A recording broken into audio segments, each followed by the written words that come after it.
Okay, think we're about ready to start. Hopefully. Literally the exact moment I hit broadcast, I noticed a fairly large spider crawling across my blinds. Um, so that sort of derailed me a little bit.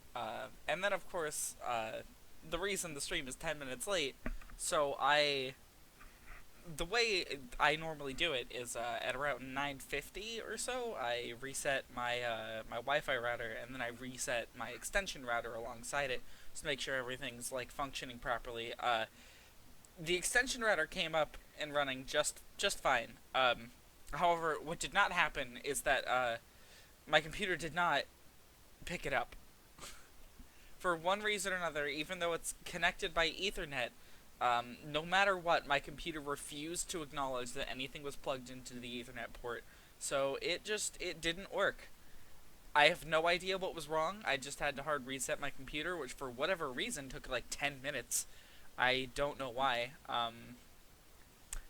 Yeah, hopefully things will start smoothing out from here because wow, that whole process was just a nightmare. Alright, I'm gonna go ahead and check my audio. Alright, I'm gonna... Okay, it's fine. It's fine. Yeah, tonight we are doing Castlevania Bloodlines, and in honor of nobody being there last night at all, I mean, can't really blame you guys. The adventure's pretty bad. We're just gonna be restarting Bloodlines, starting from the beginning. Give me 1 second to add my PS4 back to the sources list.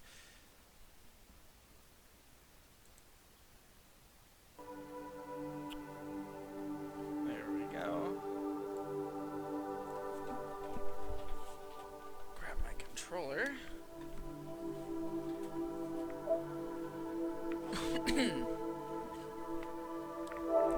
Okay.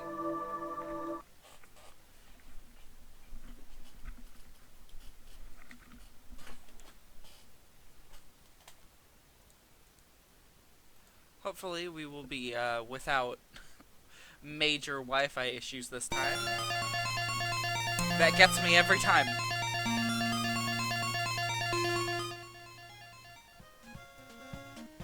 About right there. Honestly, this is terrible title screen music. I'm gonna be real.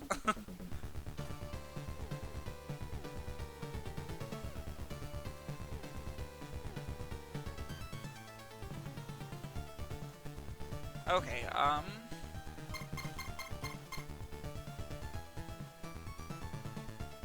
so yeah, Bloodlines. This is the only Genesis game in the lineup. I don't know why they didn't make more. Maybe they just wanted to experiment with the hardware, who knows. Hey, Spider Friend is, he's moved on to the pencils. Oh, he's moving down the wall. And now he's on the backside of my computer. Wonderful. Certainly hope it doesn't make it inside. If I open up my computer in like a month, when I can actually finally get some air to dust it out, and I find a spider eggs in there, I am going to flip my shit. Probably die. It's been so long since I've been able to actually, like, dust inside of my computer. I don't have any more of the dust stuff. You know, the right stuff, the dust off stuff, that stuff. And I haven't been able to pick up more, thanks to good old friend COVID. So I've just been stuck. Yeah, the dust off stuff. Exactly. That video's fucking legendary. I'll just let the opening play. Again, I am going to be restarting just because nobody really showed up last time. So I figured, why not? I did a terrible last time. Was not in was not on a good route to finish the game, let's just say. Yeah, so this is Bloodlines.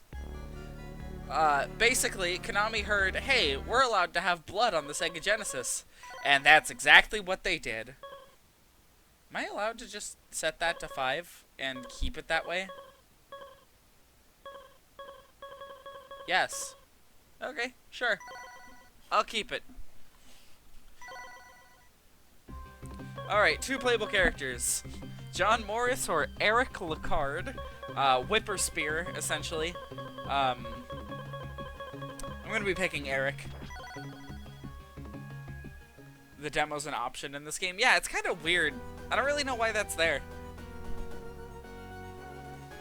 Anyways, so, the opening scroll sort of explains that this game, a vampire is trying to revive Dracula, and she is, traveling around Europe to recruit people. And what we're doing is essentially we are, unrecruiting them by making them not alive. Yeah, this game works pretty much the same as all the other Castlevanias we've played up to this point. You have a basic attack, you've got sub-weapons, whip upgrades. Those jewels are like, they're this game's equivalent of, like, ammo or hearts.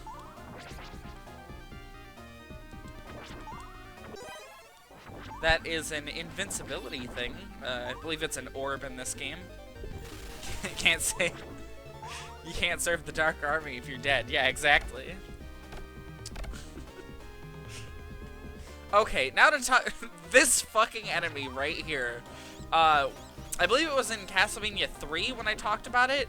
That is a peeping eye. AKA the bane of my fucking existence. They move really erratically. The maximum like upgrade for your weapon is a pickup item in this game. Pressing the sub-weapon button, not sub-web, lets you use like a big fancy special attack. However, it's really wasteful and not exactly worth it most of the time. Reminds me, one of the other games is a giant peeping eye boss. I don't remember which one that is. I know what you're talking about. I want to say it's one of the Game Boy ones. One of the, like, not Aria. Either Harmony of Dissonance or Circle of the Moon. Those two are kind of weird. They're odd ducks for the franchise. Okay, we're gonna want the, Holy Water for the upcoming boss. Speaking of, here he is. Definitely don't remember the name of the game. Oh shit. Yeah, getting hit makes us lose our weapon upgrade. Just like in the adventure, except this time getting hit twice lets me keep it. Essentially, you just lose the maximum one. Oh look, he's already dead. Wonderful. This stage isn't done, by the way.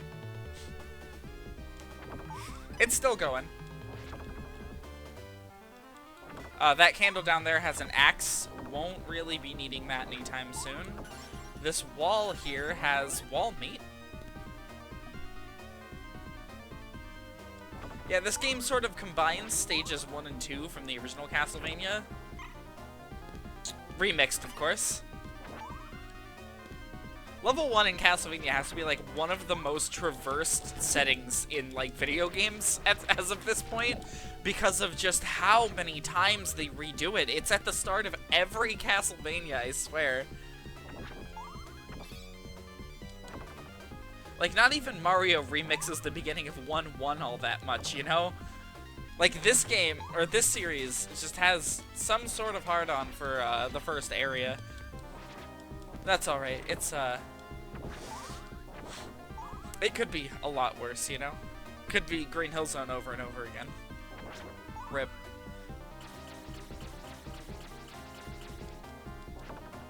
Three hits takes care of that guy. How's the audio, by the way? Because if it's fine, I won't be tinkering with it. Sounds a little quiet on my end, though. Advance 3 had a pretty good Green Hill. Oh, yeah, Audio's fine? Good to hear. Green Hill is, there's definitely a few good ones out there, you know. Not gonna say they're all just, like, the same stuff, but a lot of them are kind of the same thing.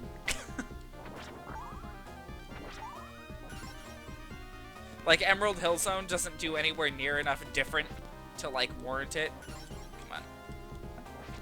I know you're here, wall meat. There we go. In fact, Emerald Hill Zone kind of just takes away a lot of stuff. Oh, boy. The collapsing, bone serpent statue. Or, skeleton. That's the word I'm looking for.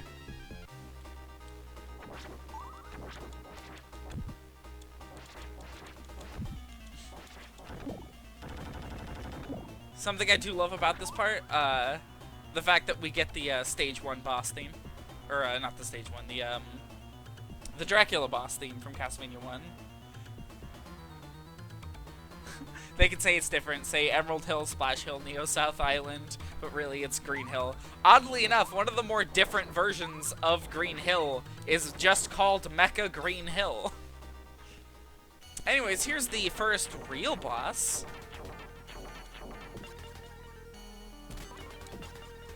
This weapon we have here is a boomerang. It's actually quite nice.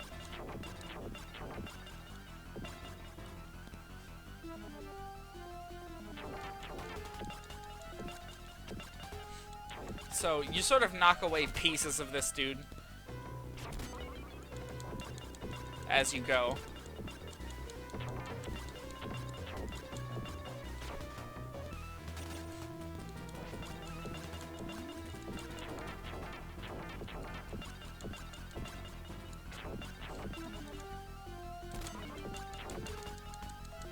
Oh, there we go. And one thing I didn't really talk about, I think I showed it, but I didn't mention it. Pressing down, or holding down and pressing the jump button. Eons later, you can connect to the chat. Well, glad to see you're here. But yeah, pressing down and then hitting the jump button as Eric here lets you launch upwards, and it's super nice. Alright, everyone got that? Good. Moving on.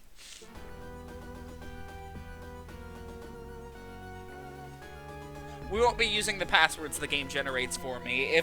If we end up game overing and then, you know, having to restart from anywhere, I will absolutely make sure that we continue using a code online that gives us max continues and stuff.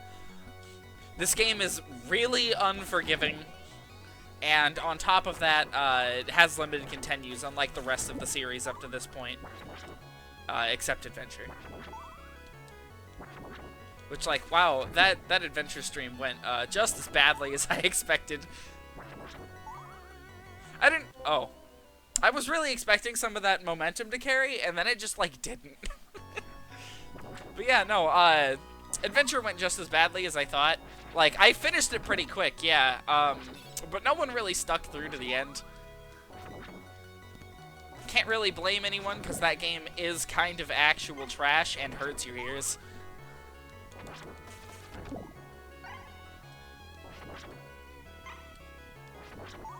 But, the video is up, just in case anyone wants to see a, save-scummed, Castlevania The Adventure playthrough.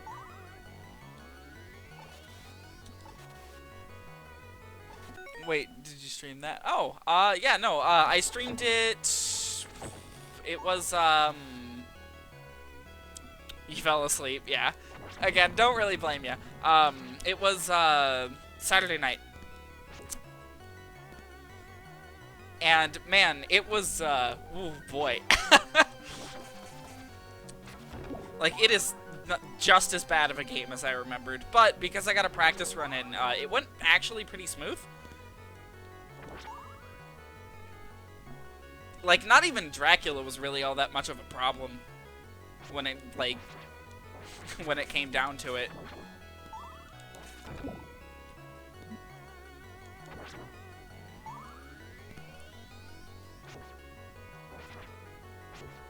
But yeah, Adventure is done, so we don't have to worry. It can't hurt us anymore. We do have to worry about the second Castlevania Game Boy game, though. That's still happening. Unfortunately.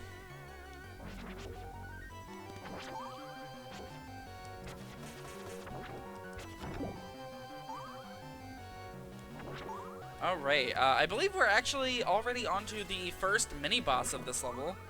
Yeah, this guy, Water Mage. He fills up the basin at the bottom here, and we just sort of have to do this very precise series of jumps and attacks in order to hit him. Walking any further tends to get him to, like, go away. And not in a good way, go away. I mean, like, bad. A bad way.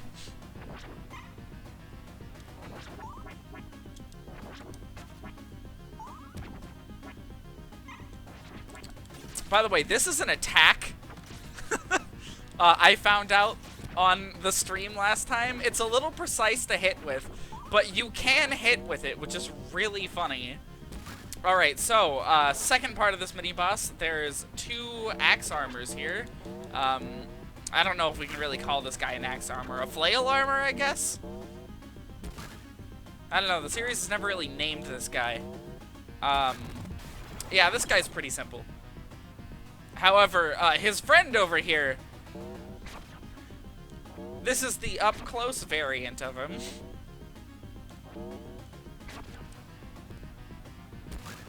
This is the main time to hit him when he jumps like that. He does a ton of damage. Which is why it's best to attack with, like, the axe sub-weapon. Just so you're out of the way. There we go. That is not the end of the level, unfortunately. Most levels in this game have mini-bosses like that. Normally just one, not a bunch. But I guess with this level, they were just like, yeah, you know what? We need, like, 5. It was 3, but I guess those crows could take a number off your health bar.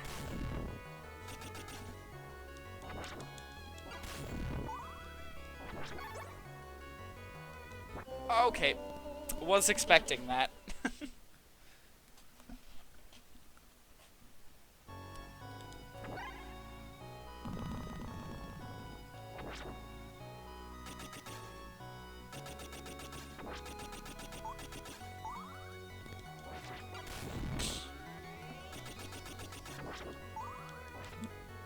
You take damage by being underwater, I should mention. It's pretty generous, honestly, but if you fall too far, you will die. Speaking of generous, oh my god. I can't believe the game counted that hit on there it goes. Earlier today, you saw a video of this level, something similar. Must be unholy water. That or no one ever taught Eric Lecard or John Morris how to swim. Granted, no one ever taught the Belmonts how to swim, so... Looking at you, Simon.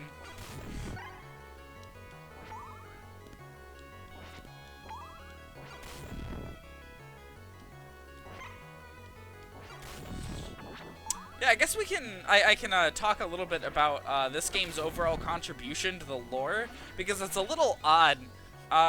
You'd think that a, like, one-off game like this, heroes don't swim except Mario. Define swimming, because if you include sinking like a rock and somehow technically not dying, we can say that Sonic swims. I mean, he has the potential to die.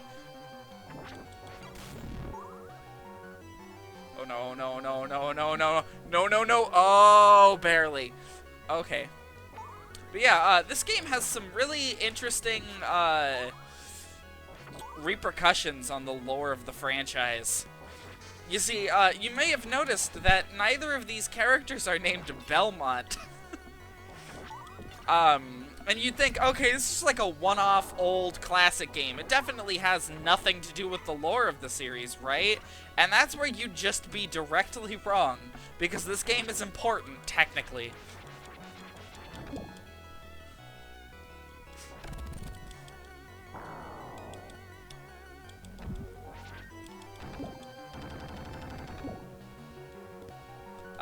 So, the 2 heroes in this game are referenced in a later Castlevania game, like, a ton. They're very important to the plot of Portrait of Ruin.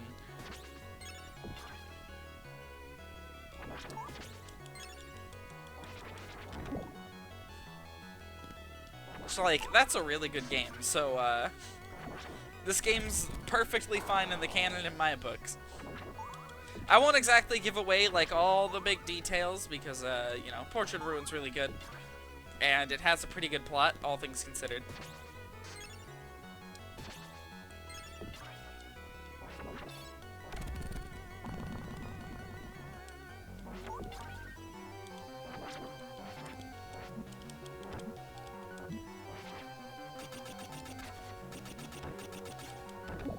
There we go.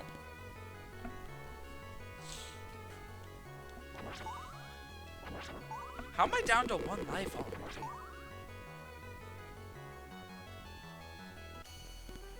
Ah. I do not remember this boss. I'm going to be completely honest.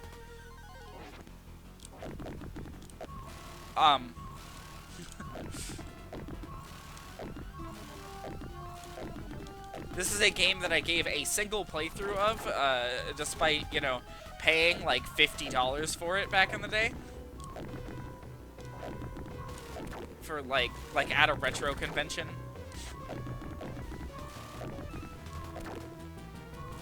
Jeez.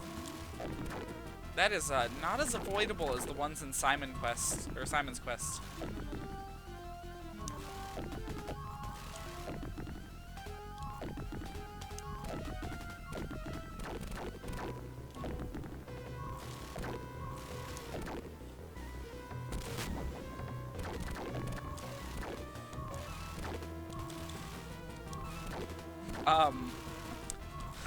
This boss is really weird.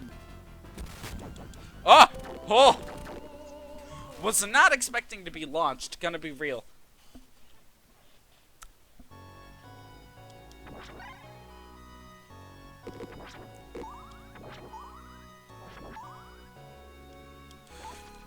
How are you? How are you guys not dead? We can still get that thing. Okay, an axe ought to do. Ball goes isn't headed. Basically, nothing ends up broken when it arrives. You may have access to Sonic Pocket Adventure soon. Oh, wow. Do tell me how that goes, because Pocket Adventure is a game I am very interested in. It is retro stuff, though, so, you know, you gotta watch out. You know, I have to be one of the few people who, like, hasn't had a whole lot of problems with, like, retro things. I've been collecting for a good portion of my life, and, like, most of the consoles I've bought have just, like, worked. And still do. Case in point, my Saturn has never had any issues to this day. Knock on wood, of course. Hopefully it won't have any until we get past Sonic 3D Blast. And, you know, one thing I would love to do, even though it's not really possible for the whole language barrier problem, I would love to stream the Saturn version of Symphony of the Night someday. Not directly in with the rest of this marathon, but, someday, you know?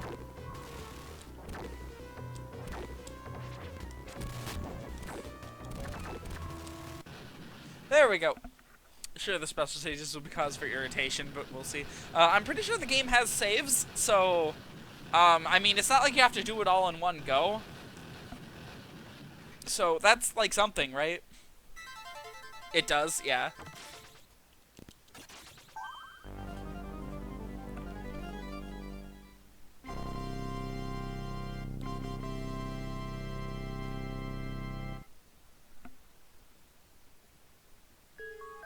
Well, that was the second level. Again, won't be using this password. Okay. Next stage is the Leaning Tower of Pisa. Oh, I remember this one. I remember this level.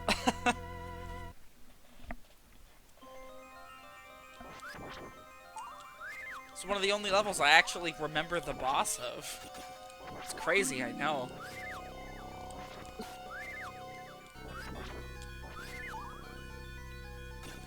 Is there? Okay, there is flooring down there. That's good. There's nothing up there. Get above me. Come on.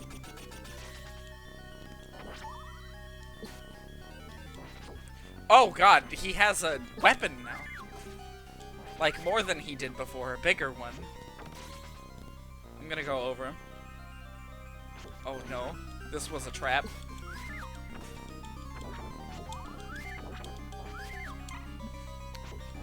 The game's just like, alright, which would you prefer to deal with? Minotaurs with pillars?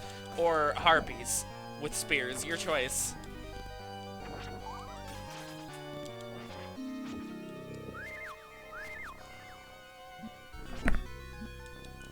There we go. We're about to game over here soon. I don't know how many continues there are in this game.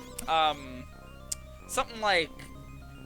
I want to say there's like 3 right off the bat, and I'm pretty sure you can earn more. I'm just walking past these guys. Using a continue does make you restart the level, sadly. So considering this run through more of a practice run.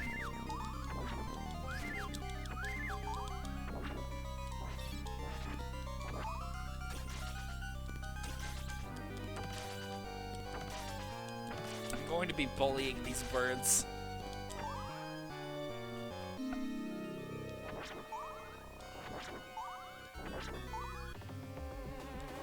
Ah. Yeah. Saw that coming. I mean, hey, at least I know where the mini-boss is.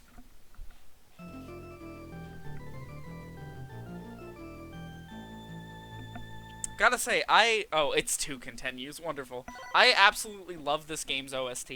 It is... Oh, hey, it doesn't actually make you restart the level. That's good. Although it spawned me a little close to the mini-boss for, like, comfort.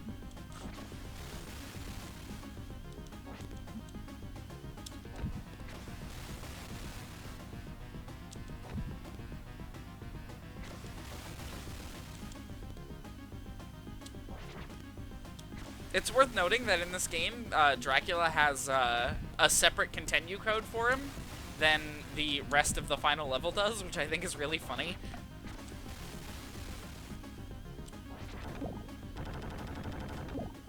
Because there's not even that much of a transition between Dracula and the boss fight before him.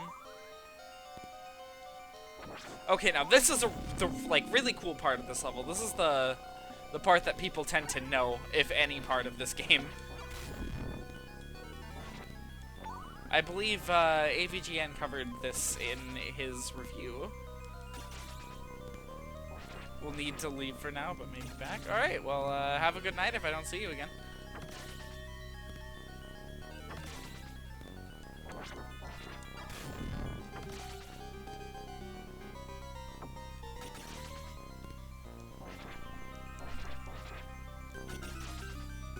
But yeah, this level is pretty neat.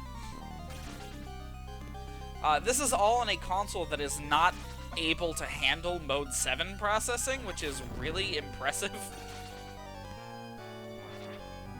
Like, the Super Nintendo is able to do crazy stuff with its graphics because it can handle something like Mode 7. The Genesis can't.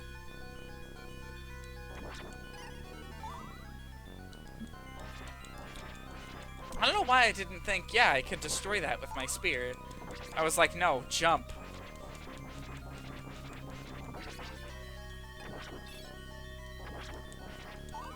Now, I have no guarantees that I'll be able to beat this game without, without skipping one level in particular, and that is Stage 5. That is the level I have, to this day, never really managed to finish. It is brutally difficult for some reason.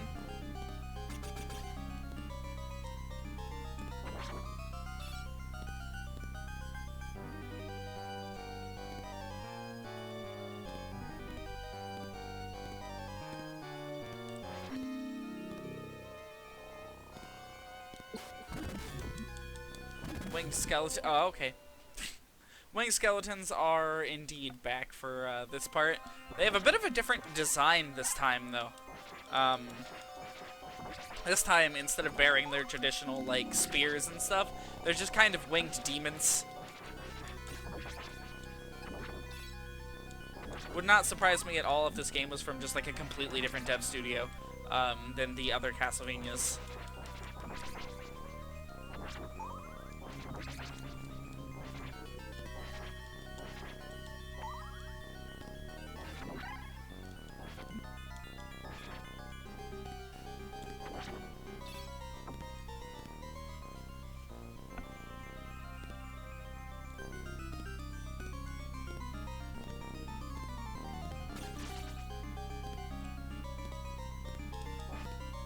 I like this part.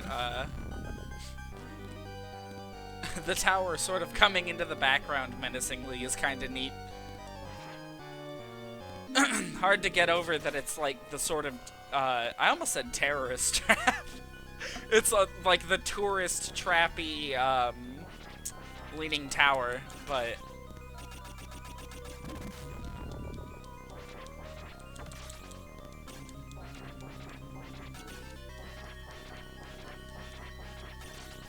I say that in, like, the nicest way possible. The tower is apparently just surrounded by tourist traps. Somewhat depressingly.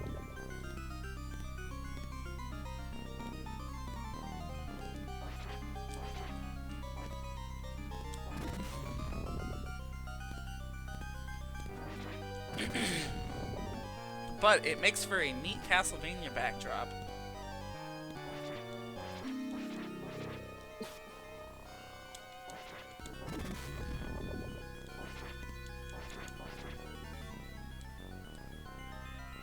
Okay, it wanted me to jump off screen for whatever reason.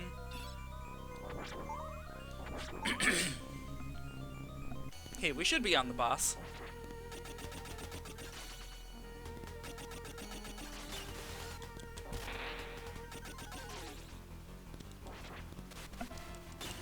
Leaning Tower of Pizza is pretty cool. Yeah, this is the boss. If you're disoriented, don't worry. So am I. One of the best ways to get in cheap shots against him is to do the lunge up attack.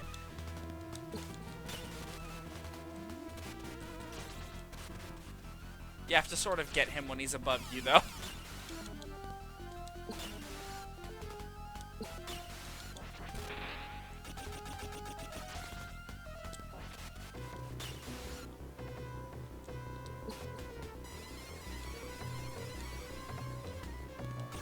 I just okay, you said Lenin. Okay, I thought you said the Lenin Tower of Pizza, and I was about to say, Jay?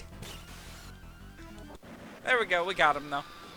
I remember this stage entirely because of this boss. I don't remember much else about it, I just remember that the boss is disorienting as fuck, and I have fallen off of this tower more than once.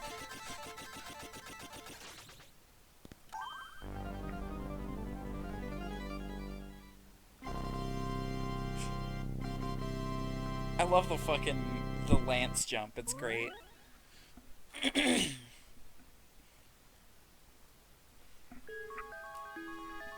a drink before the next stage starts.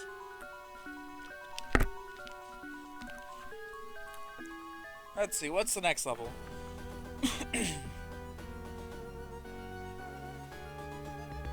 The munitions factory in Germany?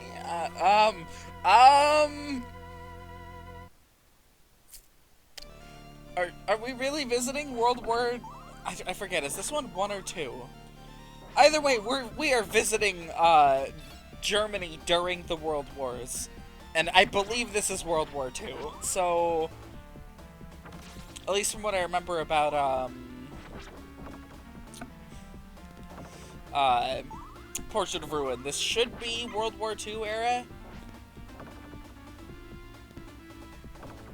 Yeah, I know! Nazi skeletons this time instead of zombies. Alright, sure. Sorry, Kawaduty. You ripped off of Castlevania. Try next time, sweaty.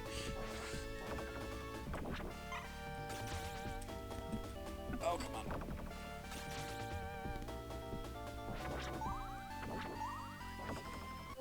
Ah! Was kind of expecting a floor. I'm gonna be honest.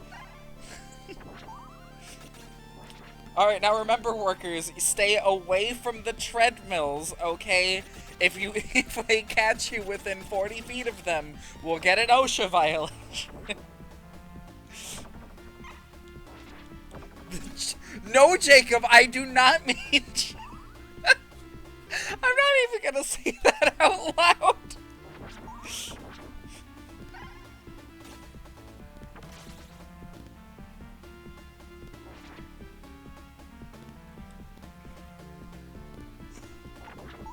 god. Hey, one up.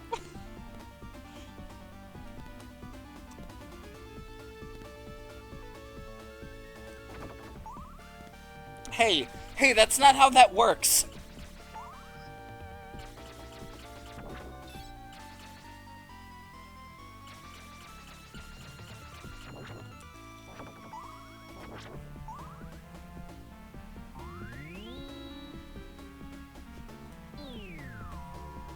This game's OST is, like, fucking incredible.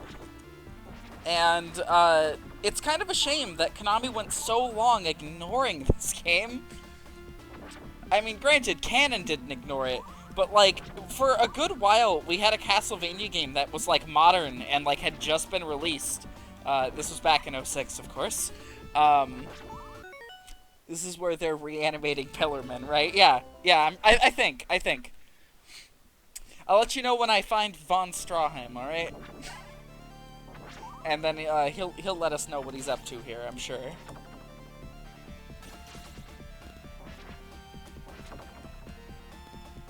But yeah, no, this game, for a while, like, it got referenced a ton in, Portrait of Ruin, which is one of the better games, like, in the series. And, like, people really like Portrait of Ruin. And yet there was no legal way to, like, really get your hands on this despite, or, except, oh my god, I am not doing well. There was no way to get your hands on this except for buying the physical cartridge, which was over $50 at the time, which is ridiculous because most Genesis games went for like $4 or $5 back then. Simpler times. Simpler times.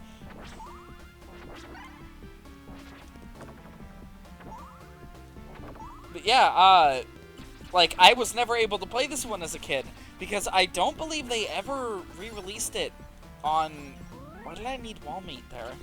I don't believe they ever re-released it, on, like, the Virtual Console or anything, so it just kind of remained out of people's reach for a while. This collection is its first reappearance, and I did a lot of debating with myself as to, like, how I wanted to stream this game, because my usual method, the Retron, its Genesis sound emulation is, like, fucking terrible. It's awful. There's a reason I haven't been using it for anything, like, Sonic-related. Despite me owning most of the Sonic games I wanted to stream on Genesis. Because, like, man, its sound emulation is so off. And for games where, like, the OST is, like, one of the best parts, it hurts.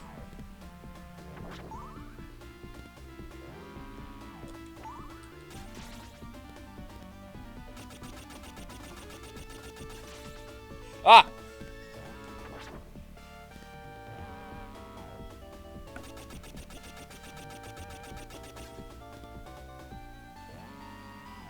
Oh, that's a very nervous jump. Okay.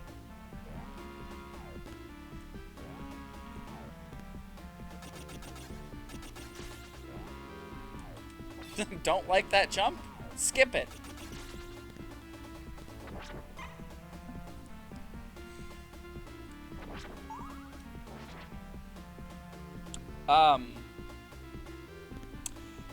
I am very nervous about jumping on that gear. Okay. One thing I will say, the jumps in this game are nowhere near as stiff as they were in the NES games, and the, like, Super Castlevania 4 still has, like, some of the best whips in the game, and it still, or in the series, and it still has some of the best, like, sub-weapons and stuff.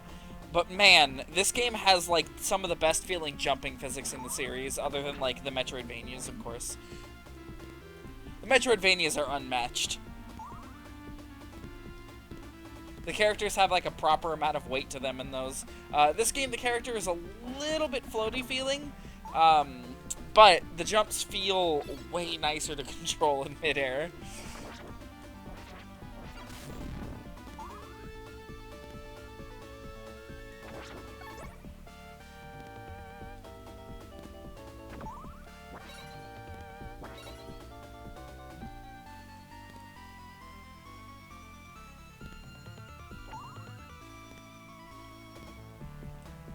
Hmm.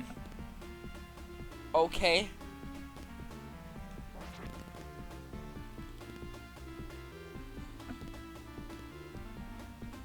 Okay. That's very nerve-wracking. We're already on 4-6.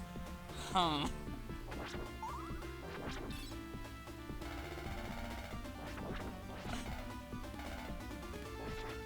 I knew I saw something. There we go. Nope.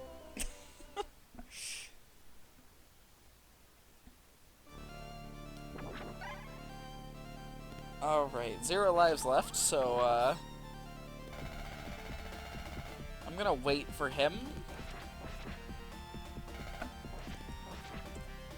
Come on.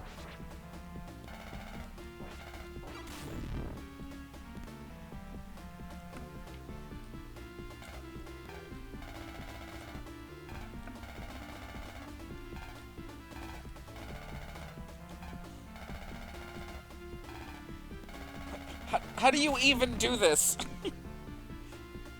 What? Oh my god, how did I make that? Okay, do I have to... I do. Ah! Ah! I appreciate, like, a little bit of warning. Like... Oh, Jesus.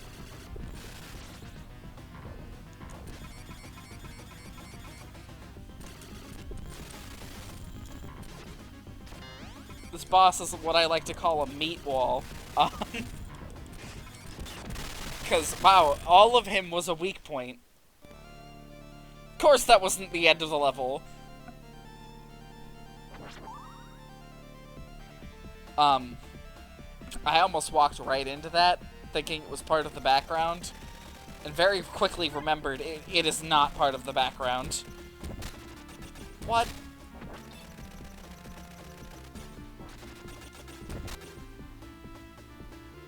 Huh.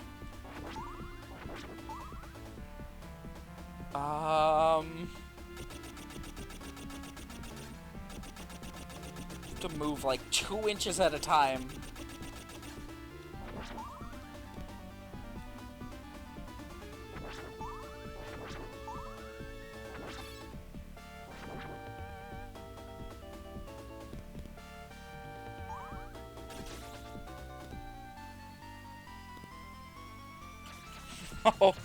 Oh, that's dangerous. Okay. Ah, yes, the munitions factory, home of many OSHA violations.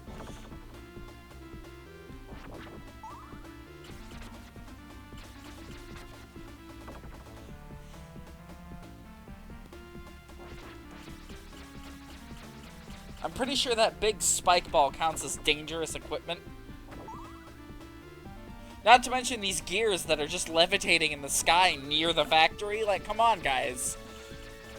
At least put your dangerous equipment indoors. Come on.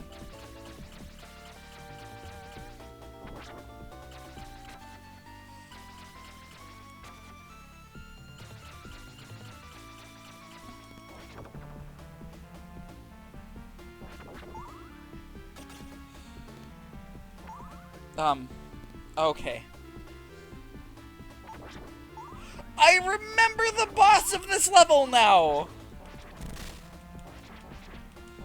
Please. Oh, okay. This boss is actually really cool. It's like, Camilla was like, you know what I need in my army? Or not Camilla, that's the Netflix series. Elizabeth Bartley, that's the girl in this one. She was like, you know what I need in my army? A Nazi war machine. That's evil, right? I mean, she's technically correct. It's pretty evil. But it doesn't exactly fit in with the rest of her, her group. You know?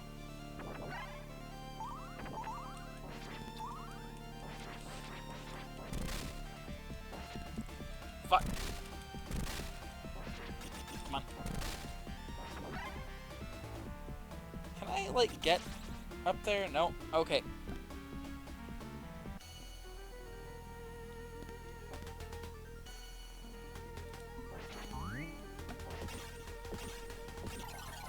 Getting a bunch of cheap shots before the boss fight even technically starts. Okay, good. Holy water can technically hit him.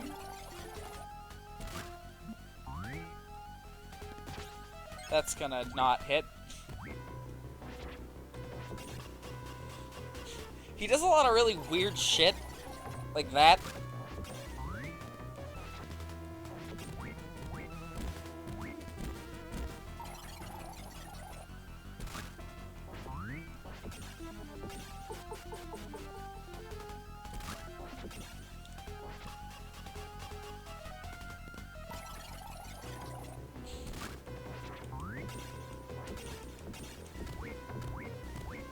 It's one of the longer boss fights.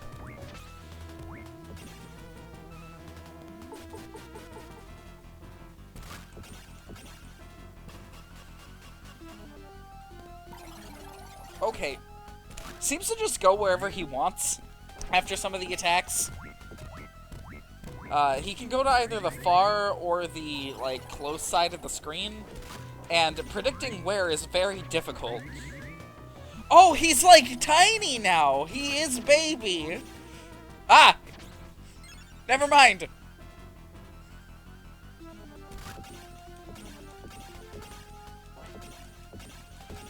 There.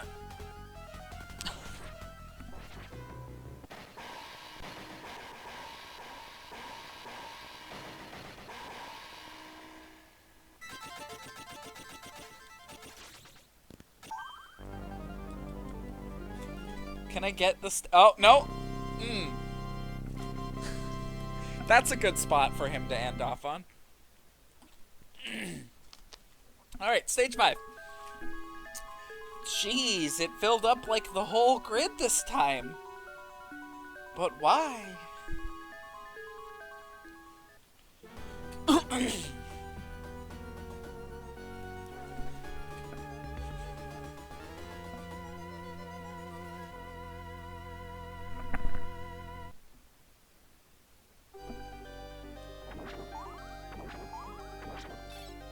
Alright, so this is stage 5, Palace of Versailles.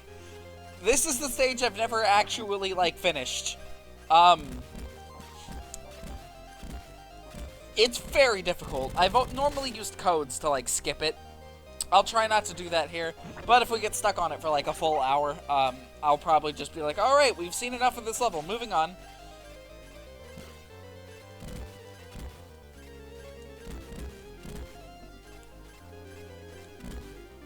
But yeah, I know you'll appreciate this level, Jay.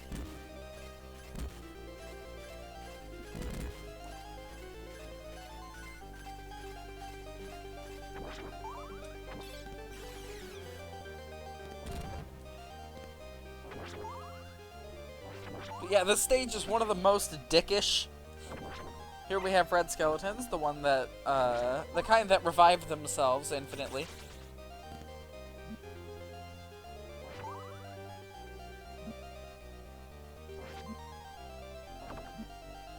Jesus.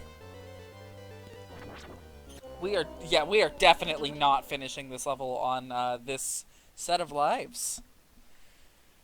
Make sure the stream's still doing good. No drop frames. Awesome. Okay.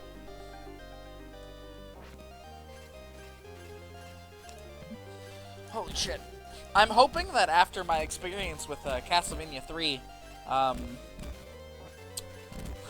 you know, I've improved with these games, but as we've seen so far with tonight's stream, the answer to that is no, I haven't.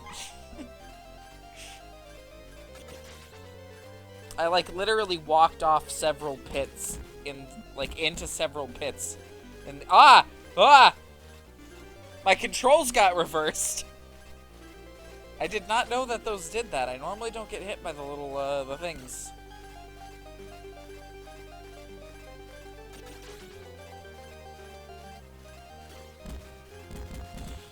Okay, this is fine.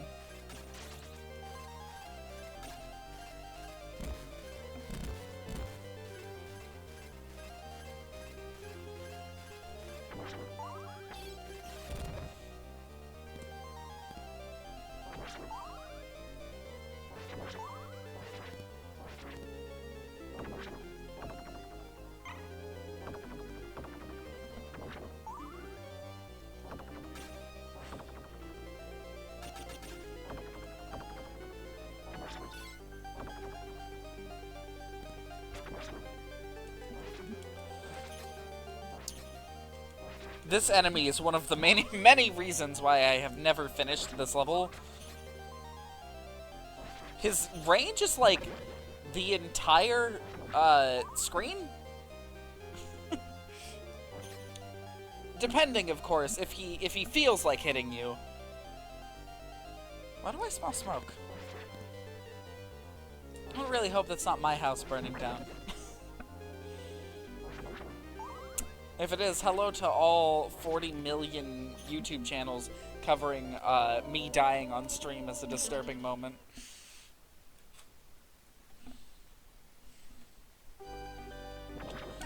And I'm at the beginning. Holy shit.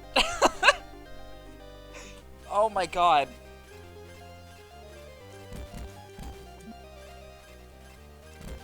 This level has an absolutely amazing aesthetic, but like, man, its design makes me want to stab myself.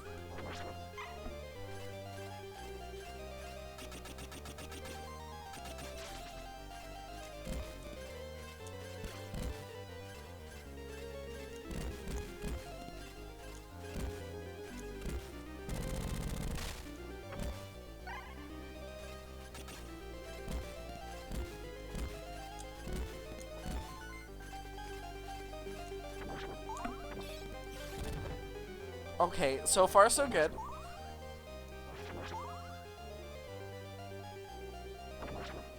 I'm willing to bet one of the many reasons why I never finished this level is that I did not have save states. I've always played this game on like original hardware because, like I said earlier, the soundtrack is really important to me. And no Genesis emulator I found like that can play physical cartridges has good sound emulation. None. I don't know, was this thing on the Genesis Classic? I didn't buy one of those. Me and like everyone else.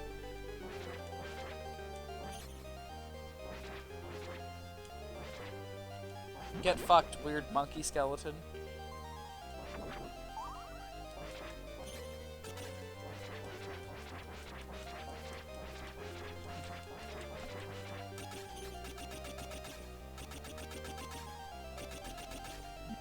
Oh, come on. I know I'm close enough. There we go. Just had to use a sub-weapon in the right spot. We are finally... Won't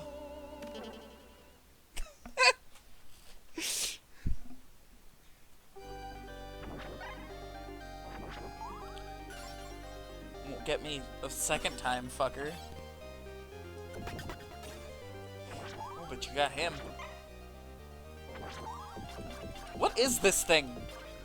On second thought, actually, I don't want to know. Because if I never figure it out, that means one of them has never, like, done any weird attacks that makes them stand out. There we go.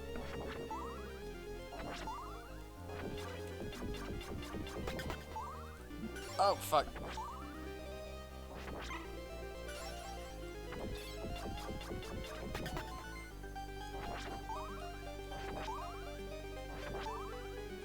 Ah!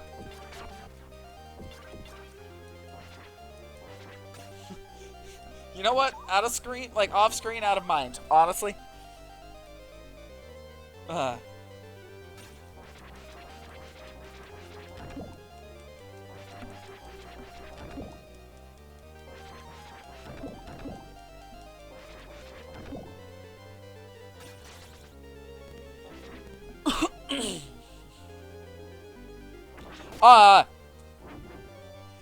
Every room of this, like, area has something that I don't remember at all. And that's probably intentional, on the part of my brain. Definitely intentional on the part of my brain. I don't know how long this level is. We're only in, dash 3, so, buckle up. We're also out of continue, so I'll have to go grab one of those codes after this. How?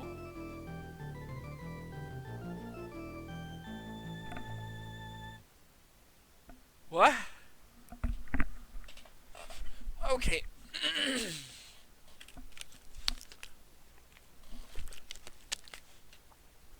You wanna go, Palace of Versailles? You wanna fucking go? We'll fucking go.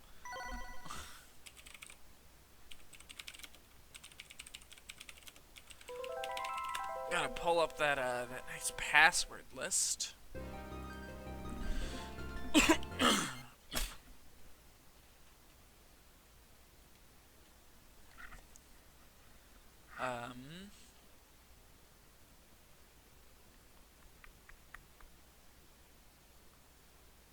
There it is. There it is.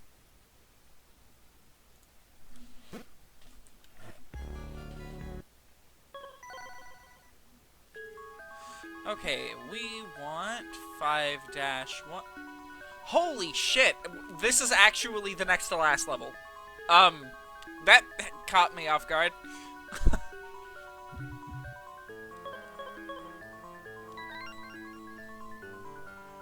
Okay, these passwords take goddamn forever to enter, so, don't mind me.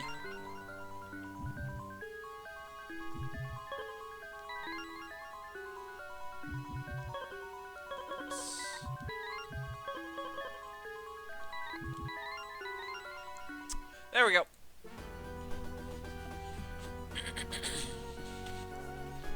Ow. Adjusting my position and banged my knee on the desk. Wonderful. Okay, I'm gonna go ahead and make a a save point.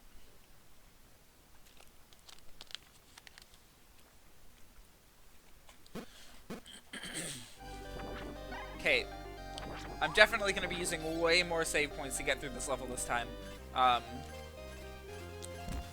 So I don't know about you guys, but I'm already sick of it. Maybe it's just me, because I'm the one playing.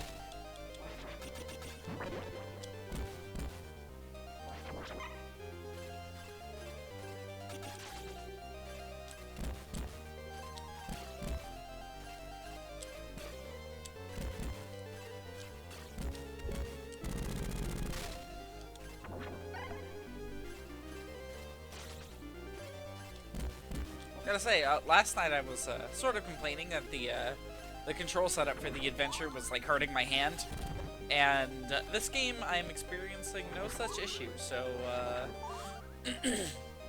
glad to hear it's not just that's not a collection-wide thing for the Castlevania collection here,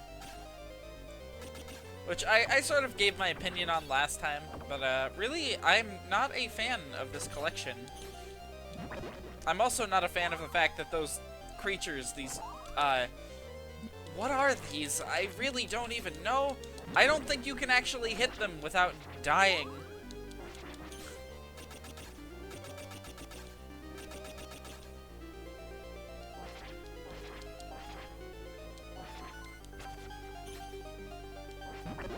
There we go.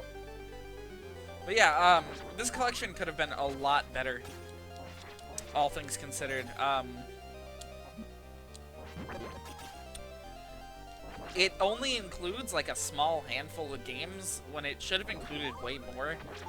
The third Castlevania Game Boy game is missing. I'll make a save state here, why not? But yeah, the third Castlevania Game Boy game is just like, it's not here. Like, sorry. Can't play it still. Still haven't found a nice way to stream that either. VBA is good, but it's a sort of an old, ailing emulator as of this point. I don't know if any better ones have surfaced or not. Yellow guy should be coming up. No, not yet. Okay. But yeah, so they're missing that game, and then they're also missing, so they included the adventure. And currently, there is a remake of the adventure that is entirely impossible to obtain legally. That Konami totally could have thrown into this, but they just didn't. And so, even though the game's really good, it's lost now. I highly doubt Konami will ever re-release it as of this point. they had their chance here, and they didn't take it. So one can only assume they only really cared about porting through some of the games that would have gotten people, like, talking. Like, oh man, Castlevania 1, 2, and 3, I loved those games. Oh look, Castlevania 4, that's like the best one. Oh look, Bloodlines is finally getting re-released. I don't know why the Game Boy ones are here, I'm gonna be real. No one liked them? Like, at all, actually. The second GBA game is, like, fine. People tend to lean more towards it's okay, as opposed to it's terrible.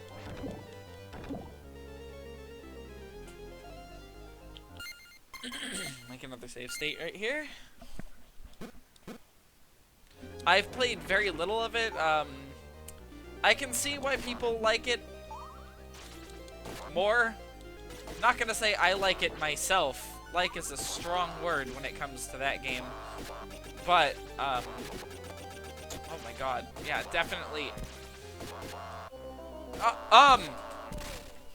Okay, we're gonna try that again from the bottom.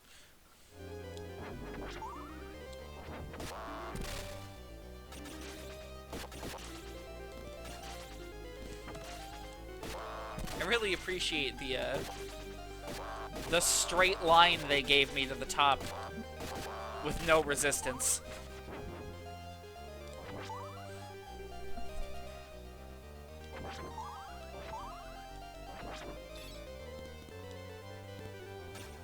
Chimney. Oh, fuck! One of these parts, my favorite.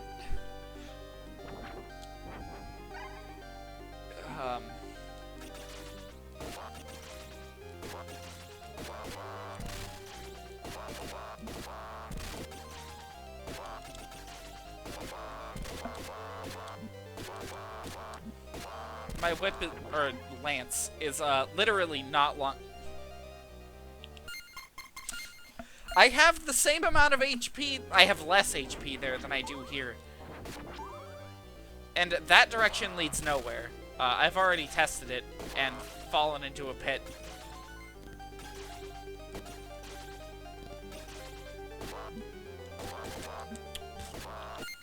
I hate this room so much.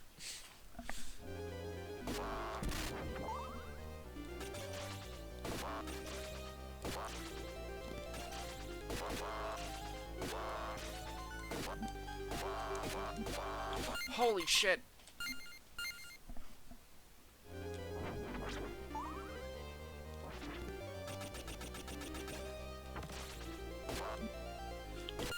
I swear that, like, there isn't... It's random, it feels. Sometimes they hit you, sometimes they don't. Sometimes you can, like, jump through the laser, sometimes you can't.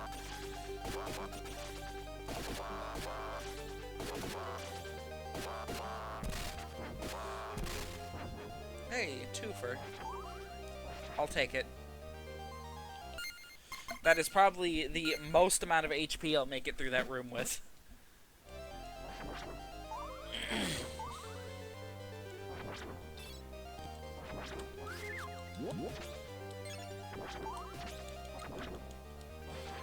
Okay, these guys aren't quite as annoying as flea men are, so this room won't be that terrible, hopefully. Have to throw in that hopefully, you know, just in case. Don't want to tempt fate. What is that? Okay, it's the equivalent of the rosary in this game. Got it. Why a mirror?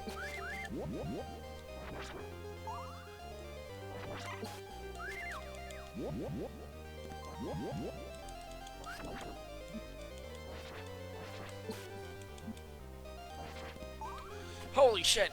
Okay. I deserve that. I don't know what I'm looking at when it comes to this room. Why?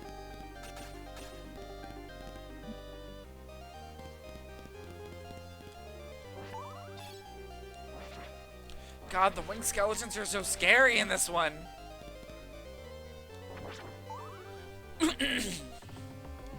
Ah! You!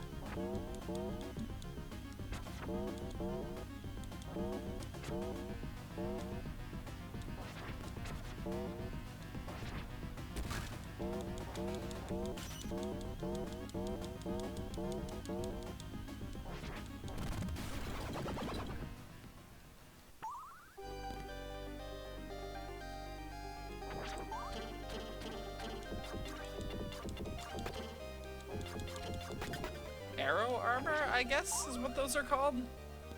They don't really show up later in the series. Castlevania has this this issue with repeating enemies a lot.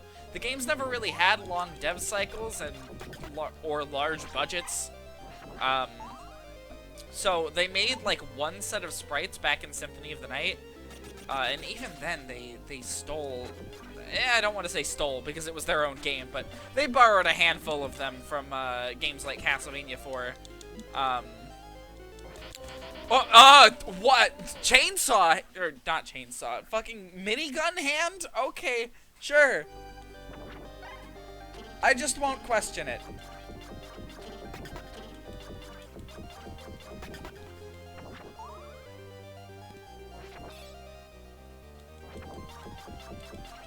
Oh, I almost got bonked. Bonk. Oh, no.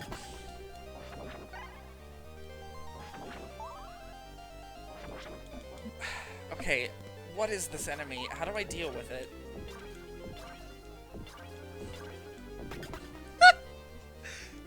I was just overthinking it. That's good to know. Fuck. Wait, please don't tell me this is like the actual...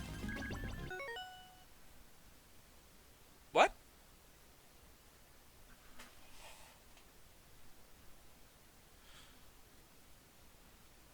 What?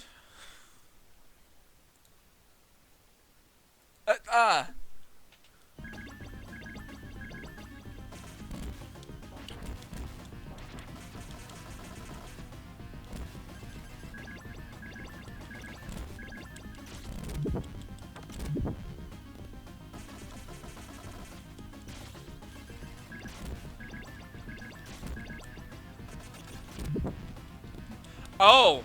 Oh, I get it. Okay, the boss is the palace. We have to knock out the pillar in the center of the room.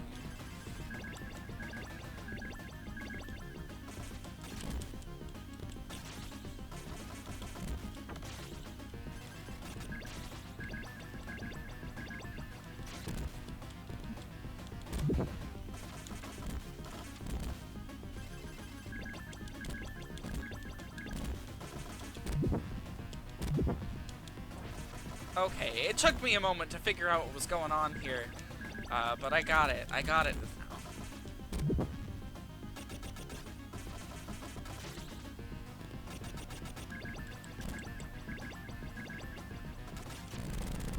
There we go. Knocked out the palace. It's still going. This is fine. This is okay. I am okay with the current situation. Please tell me I'm on the actual boss.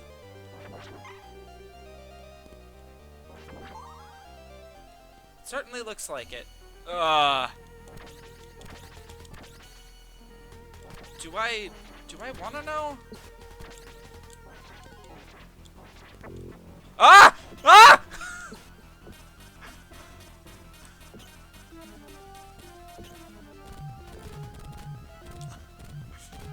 Don't like.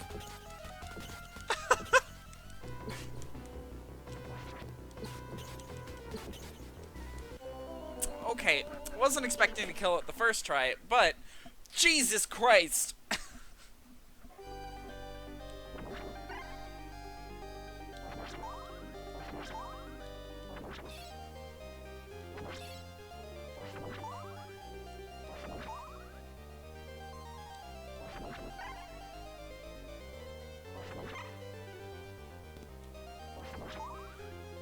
Okay, well that's the best shot we're getting at the boss, so might as well save there.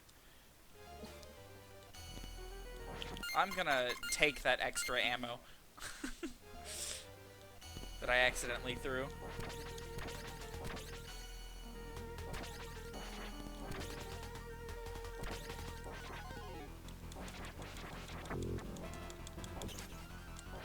I don't like this.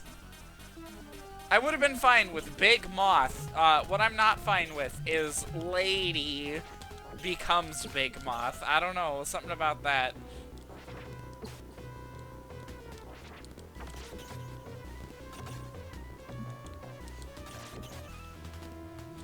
Why is this such a potent attack?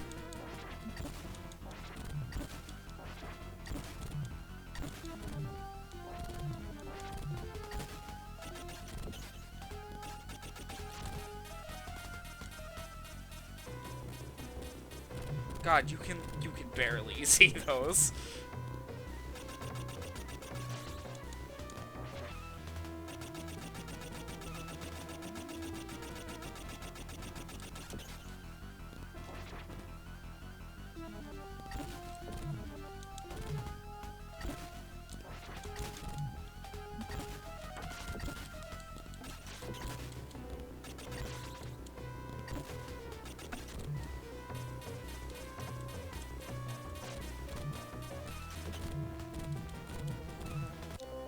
Okay, got real close there.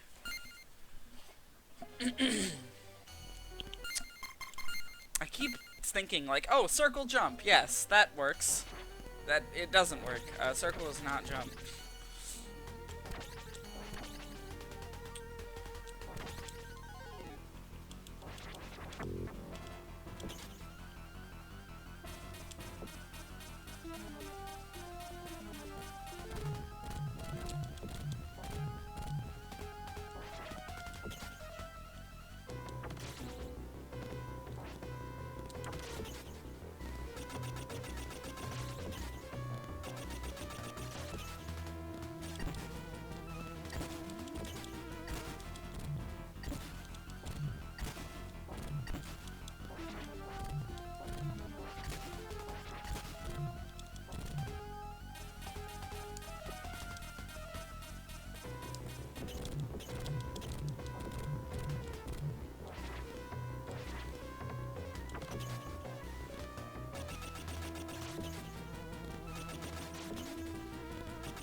Almost.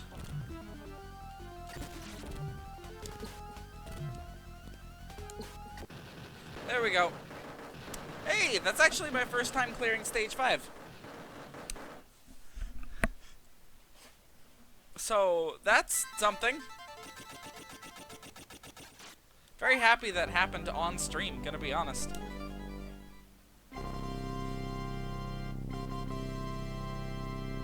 The opening of this level is a goddamn nightmare. I'm gonna be totally honest. It's my least favorite part of the game. But, moving on.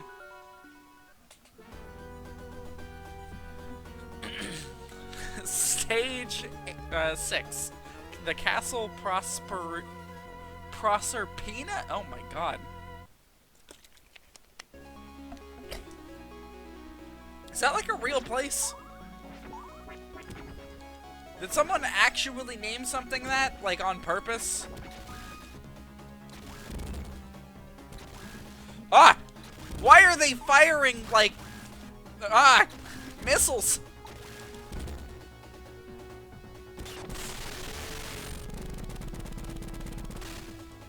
It's that one guy pitching that, like, oh yeah, Medusa, but she fires missiles. Oh, it's this part! Yeah, motion sickness warning, I guess. This might make you sick. Gonna be, completely upfront with that. Oh my god. They put Medusas in here? I killed it and it hurt me.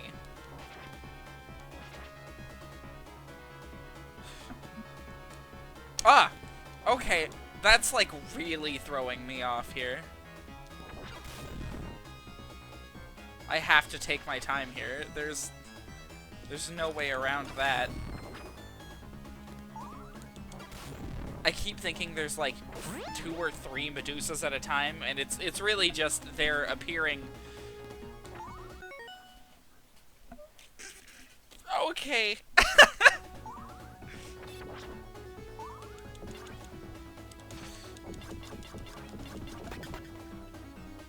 It's really just that they're appearing on like multiple planes. Ah. Oh my god. This level is fucking ridiculous, holy shit. What time is it? 11:30? Yeah, looks like we're gonna be finishing this one tonight. I expected this one to be a multi-stream thing. But no, apparently not.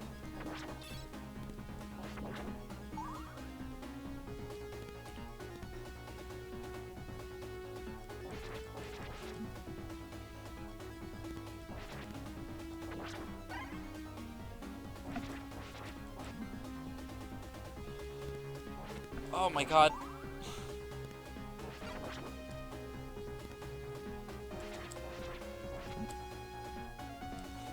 I simply, like, I cannot line up where the Medusas are gonna be. My head is just like, nah, bro. No thank you.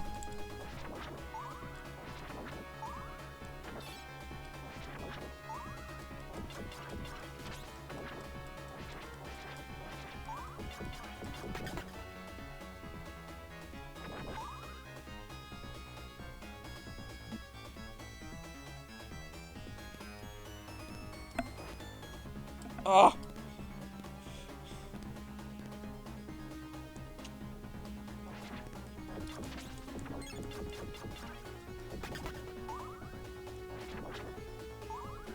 Okay.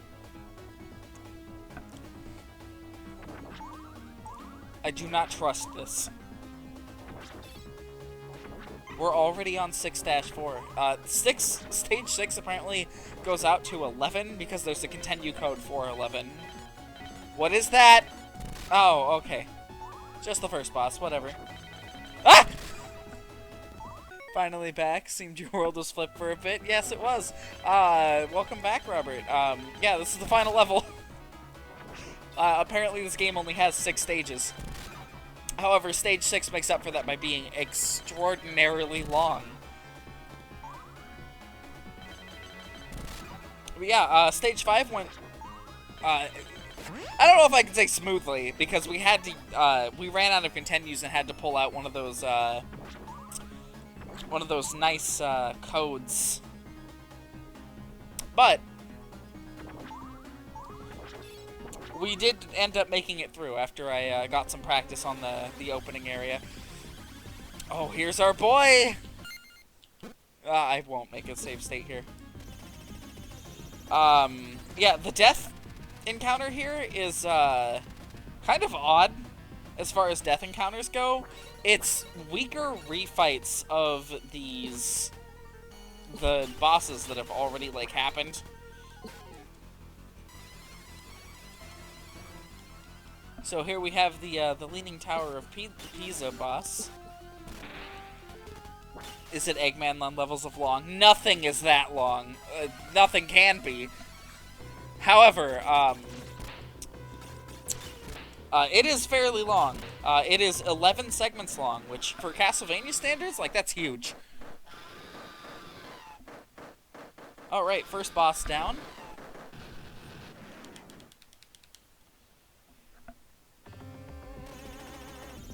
Death brings back out his cards.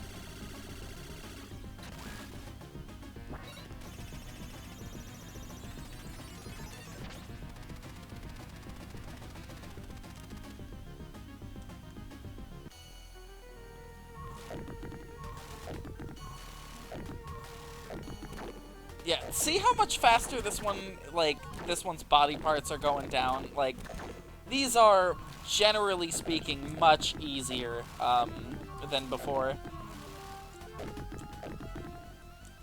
However, fighting, like, 6 fully, like, full-strength bosses in a row would be a little, unfair.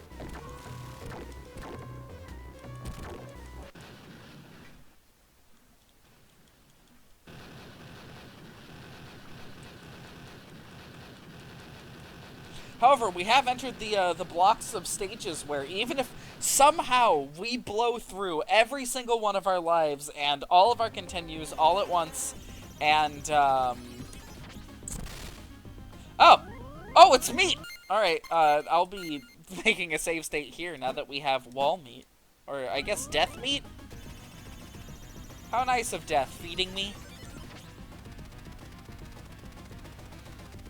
This should be the gear boss from the munitions factory, one of my favorite bosses in this game. Glad you could show up in time to see the refight for it, Robert. He's fattening you up for the slaughter. Wouldn't put it past him. We're not even Belmonts. We're not worthy of him, like, trying against, so...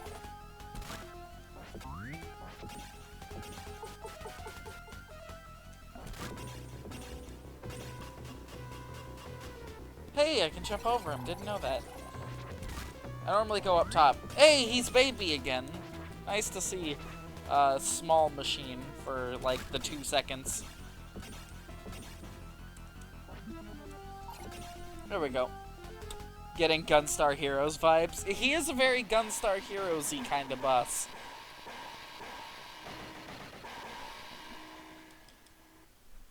My experience with that game is limited, but mechs made up of like multiple pieces like that are pretty par for the course. Alright, yeah, death time. He's gonna fight us himself. Because he's realized we are a threat.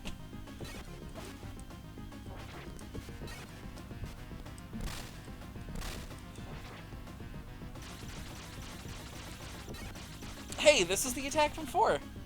Didn't know that attack came back.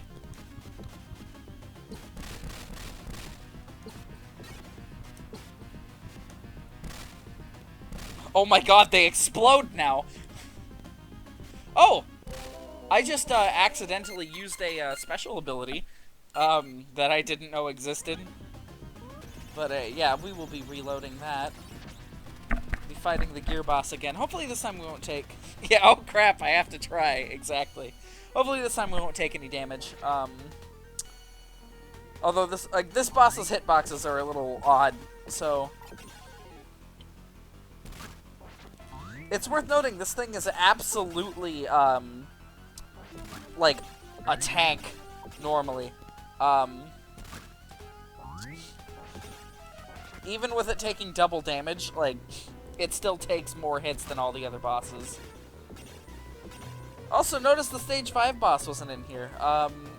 Stage 5 boss is like a, moth woman. It's really gross. It's like a lady that you beat up for a little bit, and then she becomes a moth, and, yeah. Like, she breaks out of her skin and becomes a moth. Even Death doesn't like the moth woman. It's true. I mean, she's in the Palace of Versailles, so it's very heavily implied to be, like, a Marie Antoinette figure.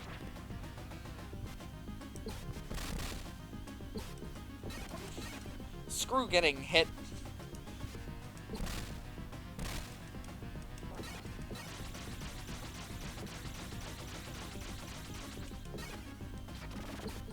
There's that attack again. Apparently this game has special moves. Up and the sub-weapon button will let you do one.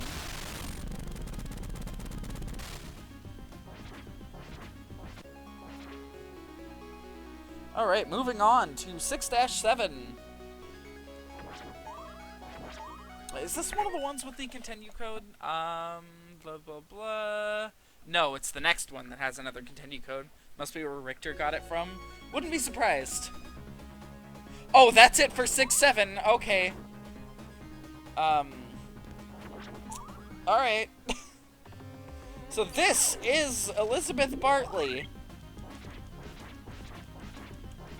She has many forms. And they're all pretty strong from what I remember.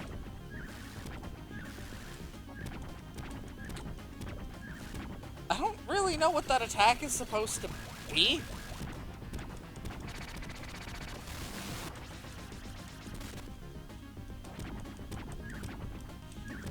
She's like, she's reaching for me, and I don't get that.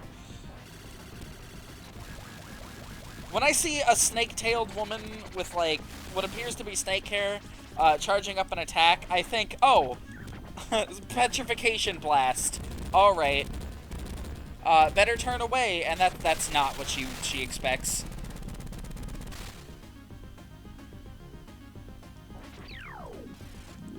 Six 7 was apparently the hardest stage to program. Yeah, definitely.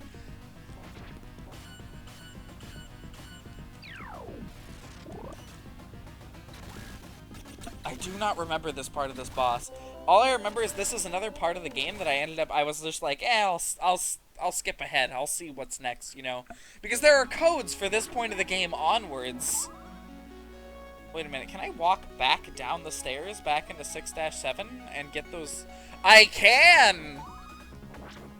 With infinite time this time, too. Interesting.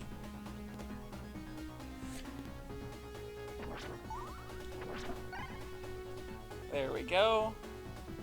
I don't think sub-weapons are super useful against her, but might as well stock up on gems anyways.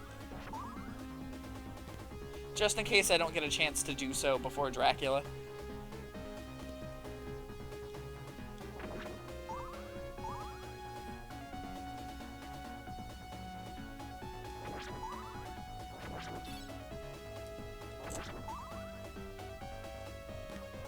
Oh, that ought to be good. I'll make a save. So that is apparently the point of the 6-7 block.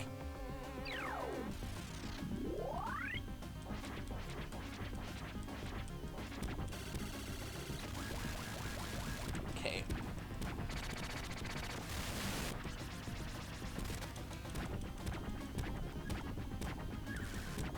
Most of her attacks are oddly enough height-based. It's kind of weird. I was expecting, like, position-based attacks, like you'd see on Gorgon bosses, but no.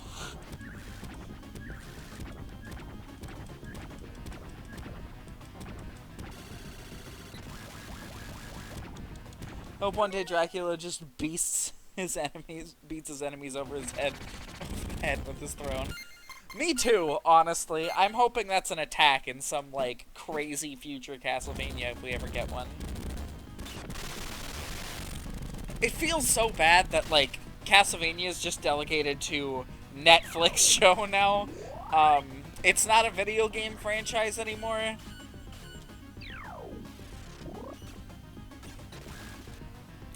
I do not know what those... Okay.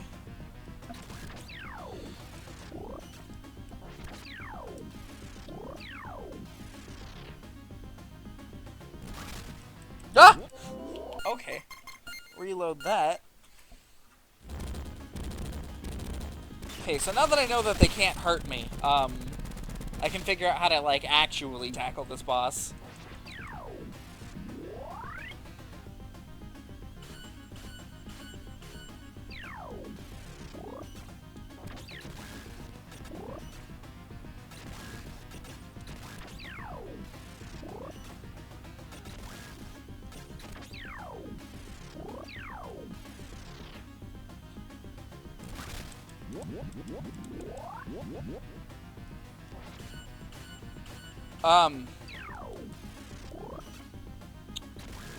Still don't remember this.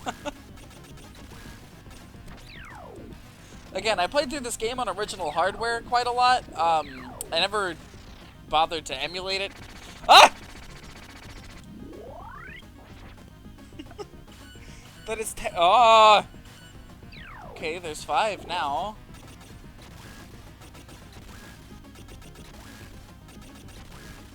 Move inwards, maybe?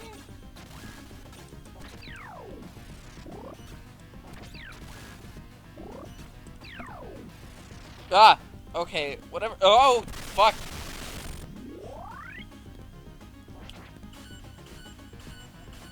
Okay, now there's 6. Okay, these ones can't hurt me. I'm always so paranoid of everything in this game being able to hurt me.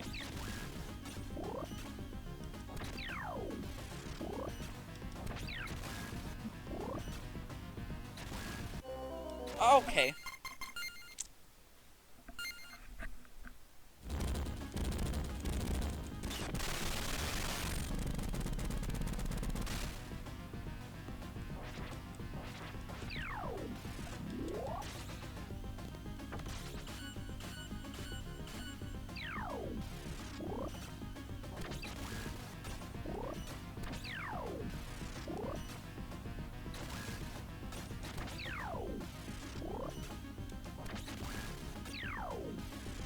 Okay, so that one went by smoothly.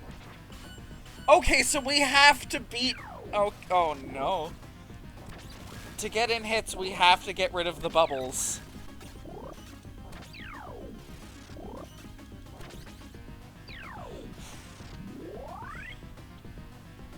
Oh, this boss is gonna be a disaster.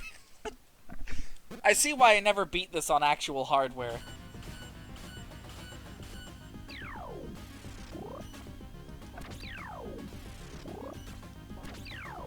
It helps that every single one of her attacks are the same. I think she just hit me in invincibility. Huh.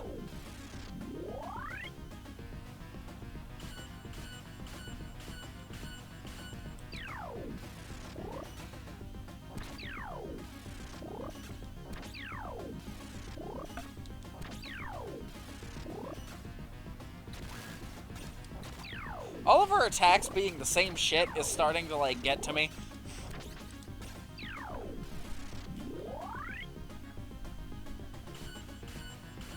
Okay, so now it's this one again.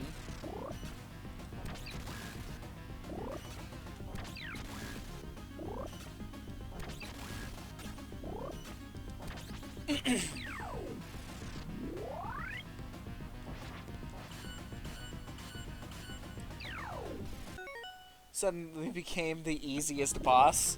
Yeah, no, it's, what? I think I just didn't have the patience to figure it out back then. After all, like, as of this point, right, like, I had been playing through the entire game, a really long chunk of it, you know?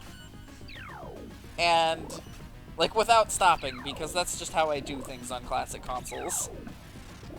You know, passwords, fucking who needs them? I'll just lose the slip of paper anyways.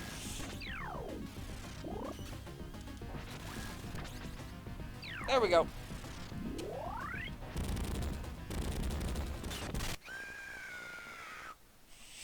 Oh, shit! It's letting that fall, very slowly. Alright, welcome to 6-9. Just in case you were like, what the fuck? Where's my, my vampire killer?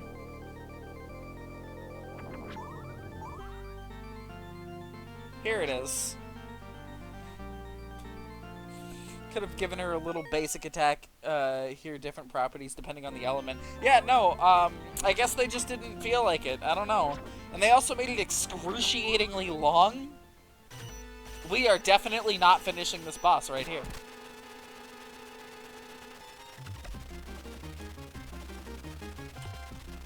Meet Dracula.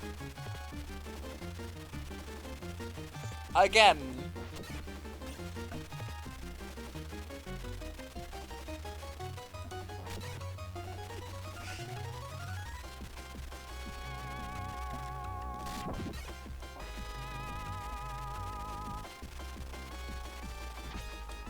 What? Easy?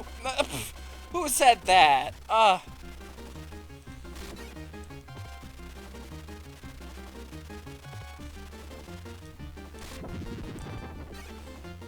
He hit me and I still had time to get in an attack.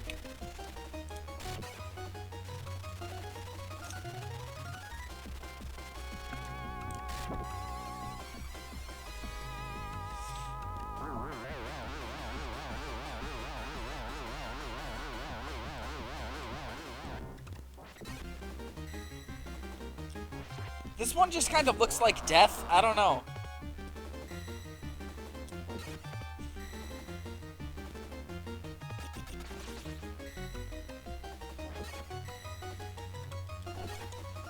Yeah, death too.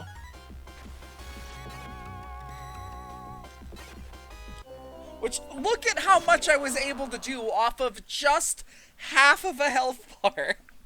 I'm gonna be taking that death so that I can, you know, I can get that whole health bar back.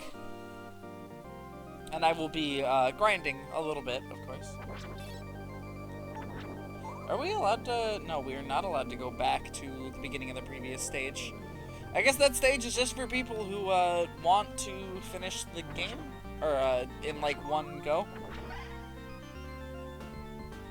I mean, we don't even need a sub-weapon here. I'm gonna get ammo for the sub-weapon for the final boss, because I know what it is, like, you know, the final form of him, and it's kind of difficult, I'd say. It really depends.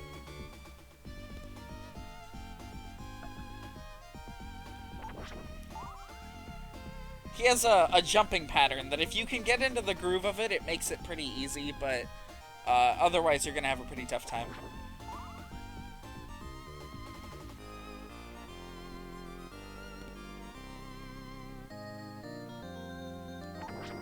Oh, well, we can listen to the rendition of Vampire Killer for a little bit, because it's a very nice version of the song.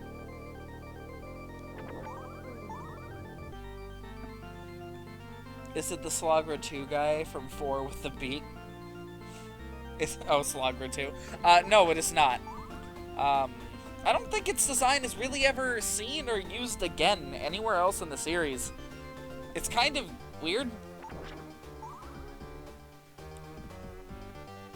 I'm not going to spoil too much, but it is one of the more out there Dracula designs. Okay, I think we're good.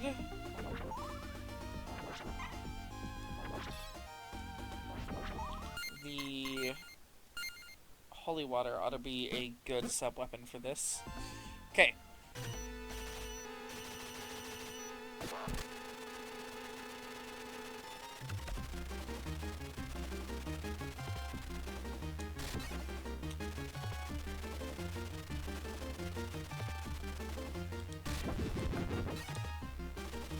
Look at how little damage he does!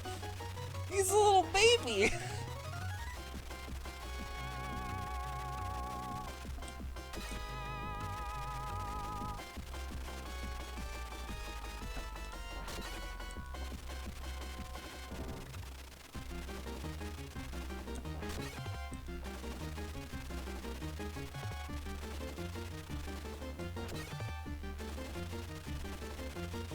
I'm not actually convinced this is Dracula.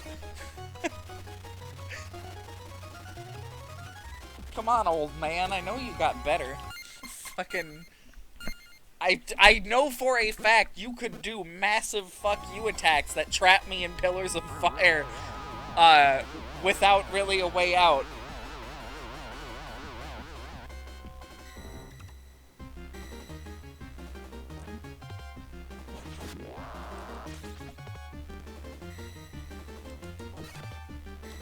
This is a Dracula fanboy who got dark power. It's true. Look at how sad this is! This form of Dracula has 2 attacks! Like... Alright, this is the final form.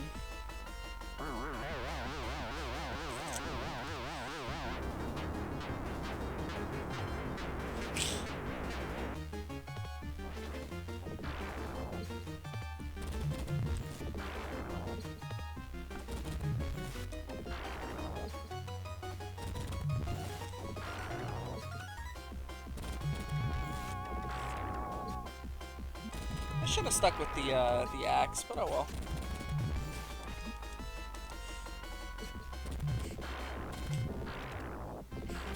Ha, so that's the up attack for the holy water. I'm gonna continue using it. Yeah, this Dracula's only thing is that its final form has a lot of HP. And some pretty odd attacks, I will admit. Yeah, not even gonna say what it is. Me neither. I don't want to get banned by Twitch. Speaking of getting banned by Twitch, there are later games with booby in them, and I'm concerned that Twitch mods will ban. I don't know what their policy is about booby in video game. Gonna use the more child-friendly term. Lords of Shadow 2 has titty, and I don't know if Twitch will allow me to stream that one fully because of the titty. Sort of on topic to the monster we are currently fighting.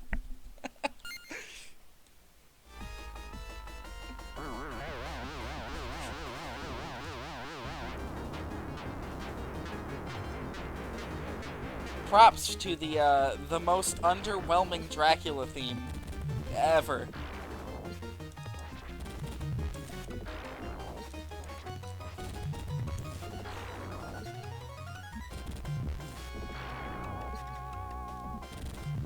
God, those little projectiles are kind of tough to avoid.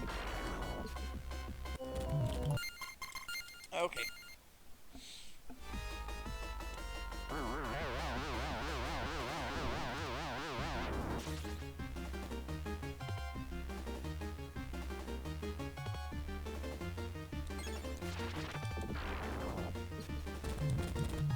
Okay, so if I position myself kind of far out from them, I can sort of jump in and avoid it.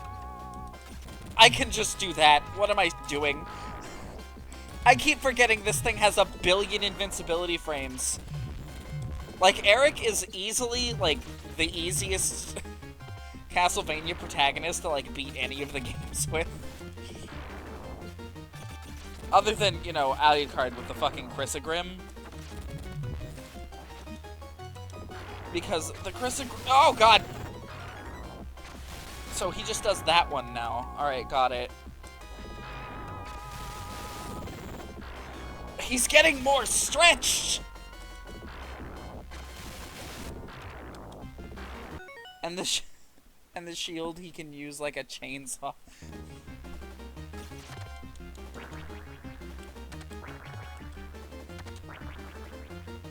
Fuck. Oh, fuck. Okay, so we made it to another phase. We're getting closer. Almost got him. And it's just about midnight. Wow, we'll actually be ending, like, at the posted time tonight. I have some chit-chat topics for tonight that'll be, interesting. Mainly to do with, Konami's mismanagement of this franchise. And their outright, like, refusal to do anything with it. So it's interesting that I can just sort of... It seems like most of the time I can just remain on the floor to deal with that.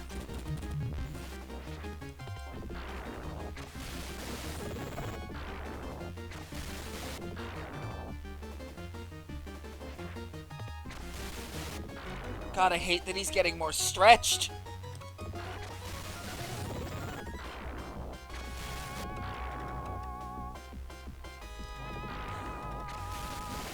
My man, pick a proportion. So this one throws out... This one is why I picked up the holy water.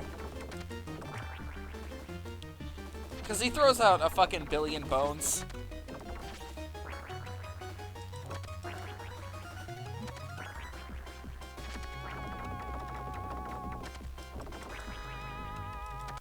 There we go.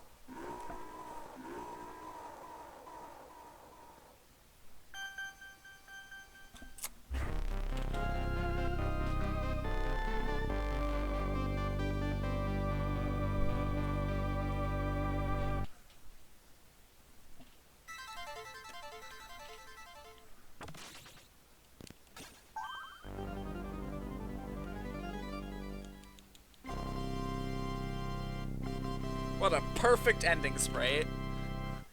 And he was sprite scaled into oblivion, yep. So that was Bloodlines. This is honestly like a fantastic game. I fully understand why this game fetched... I think it still fetches a really heavy price tag. Let's take a look. Amazon...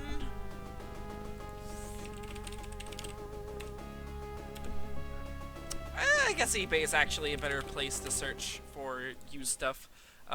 Amazon tends to mark up really high. how much is just a cartridge of Bloodlines? It's still 50 bucks.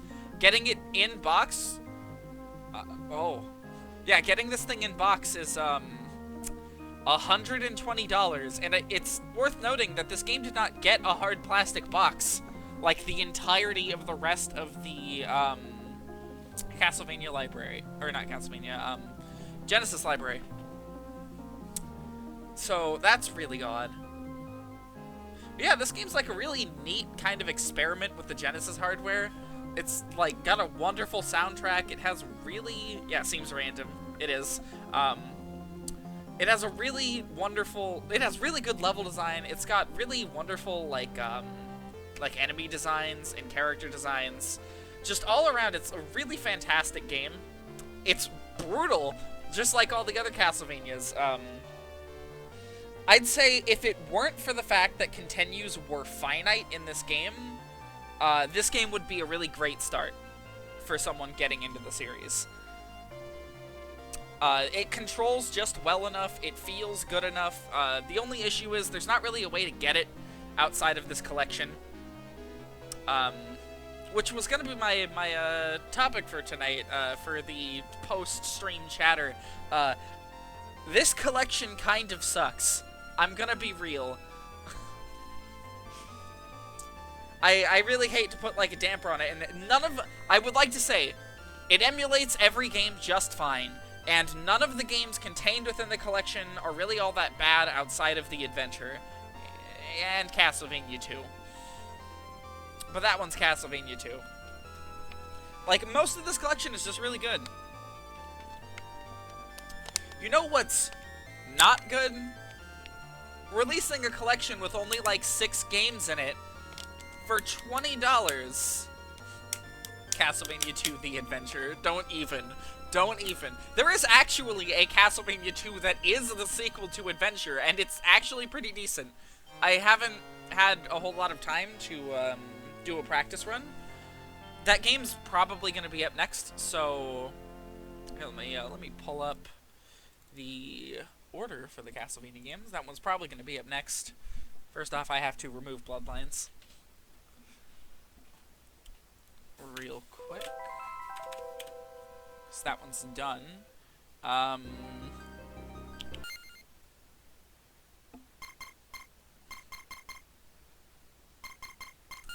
we'll exit. Did the adventure lag a lot? Yes, it did. There is no such thing as the adventure not lagging. No matter what you do to it, this game does not function.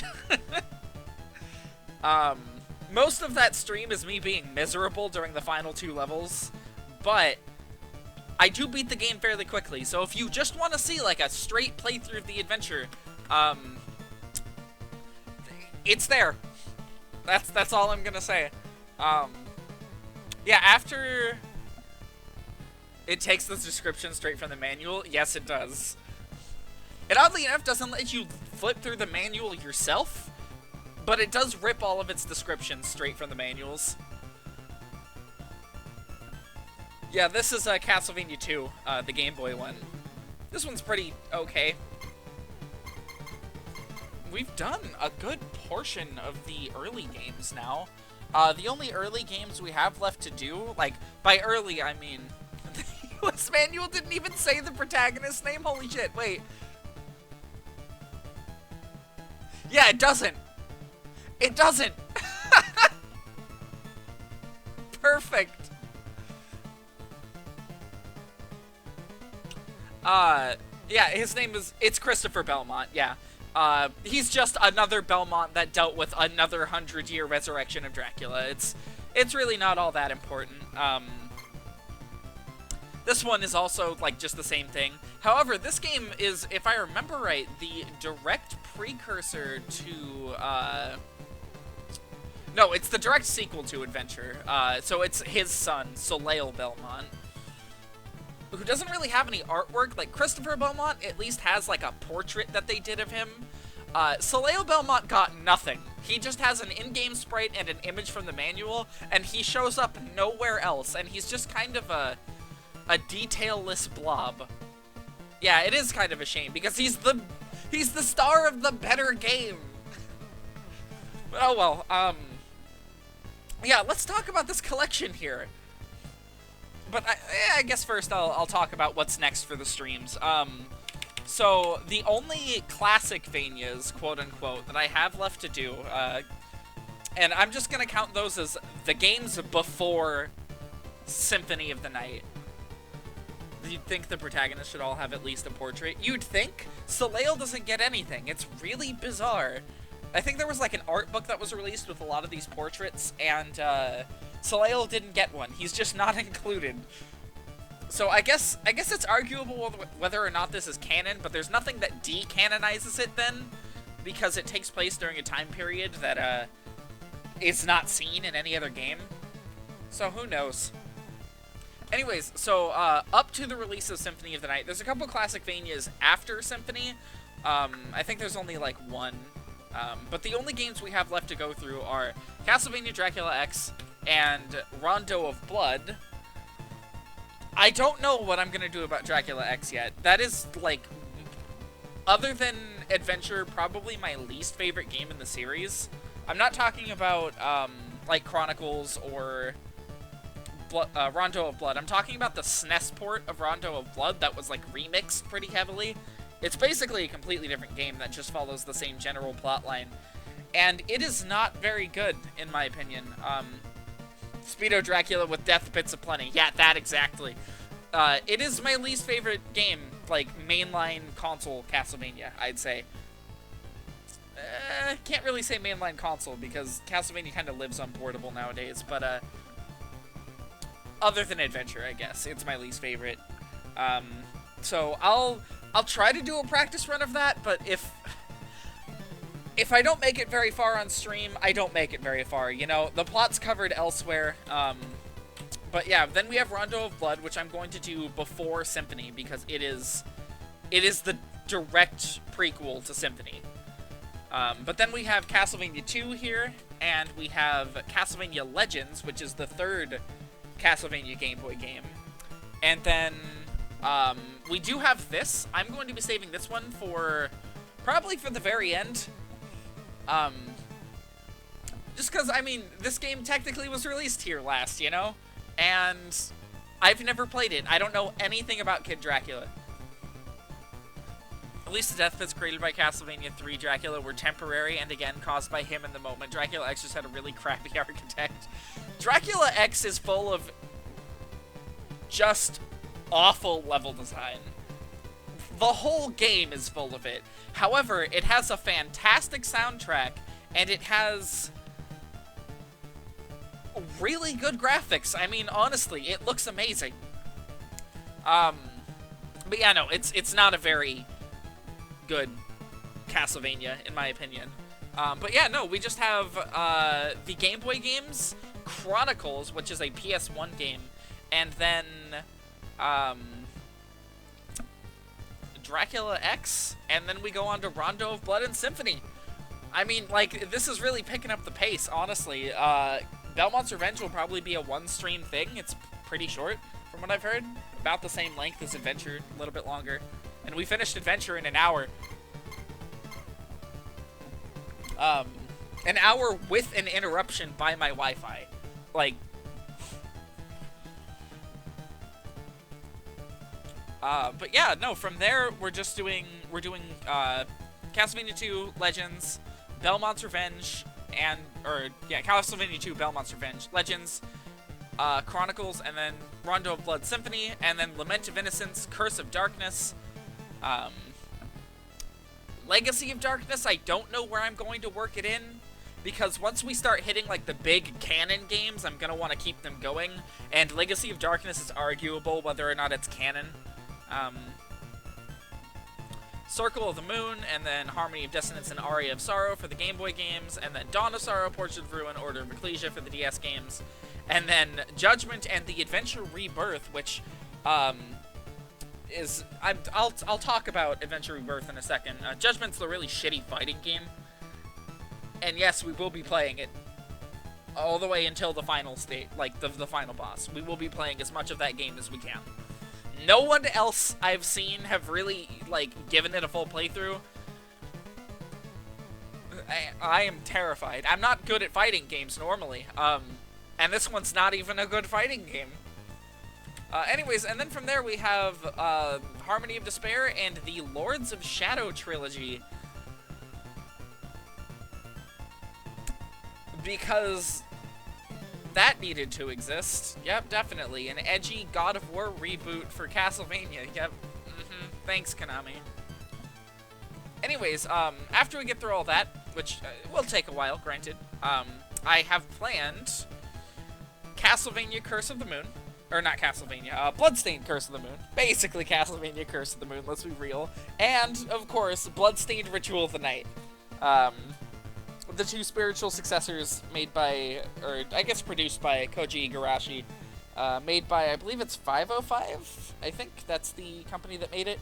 I know it's the same company that made Gunvolt, and the same company that made Mighty Number 9. You know, so hit or miss on them, but Bloodstained was really good. So, excited to stream that. And then, I don't have a way to play it yet. I haven't been looking into it, but there is one other Castlevania game that I found that wasn't even, like, no one talks about it, right? It's because it's a fucking Java phone game? Which, like, I cannot believe this exists, and I would kick myself every day if I didn't find some way to play it on stream. I want to play this one real bad. It's called Order of Shadows, and it is awful. It's only like an hour long. Let me see if I can pull up a, God, is that what it really fucking looked like? Oh my god.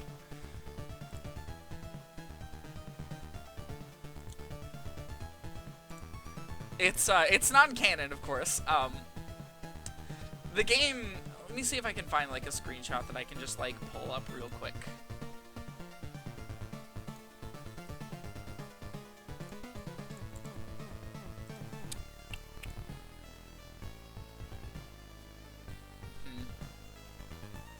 You know, I think, here, we can just, no, not that one. Yeah, this one. You can just, like, scroll through Google Images real quick for it. You can see, like, the game does not look very good at all, even remotely. It's apparently only about an hour long, like most Java phone games, and, yeah, it's pretty fucking bad, apparently. But I would kick myself. Is it official? Yes, it's official. It is absolutely official. Castlevania Order of Burger? Who the fuck drew that? Alcatron? I don't even know. Let's get out of Google Images. One thing I did want to show real quick. Let me get rid of the desktop share, because I am just going to be sharing some music off of YouTube real quick. I wanted to talk about Castlevania Dracula X, and then Dracula X Rondo of Blood, which is the TurboGrafx 16 game. Pull up the first stage theme in those games is kind of like famous. It's Divine Bloodlines. Let's see if I can find the SNES version. Yeah, this is the SNES version. Ah! Kind of loud.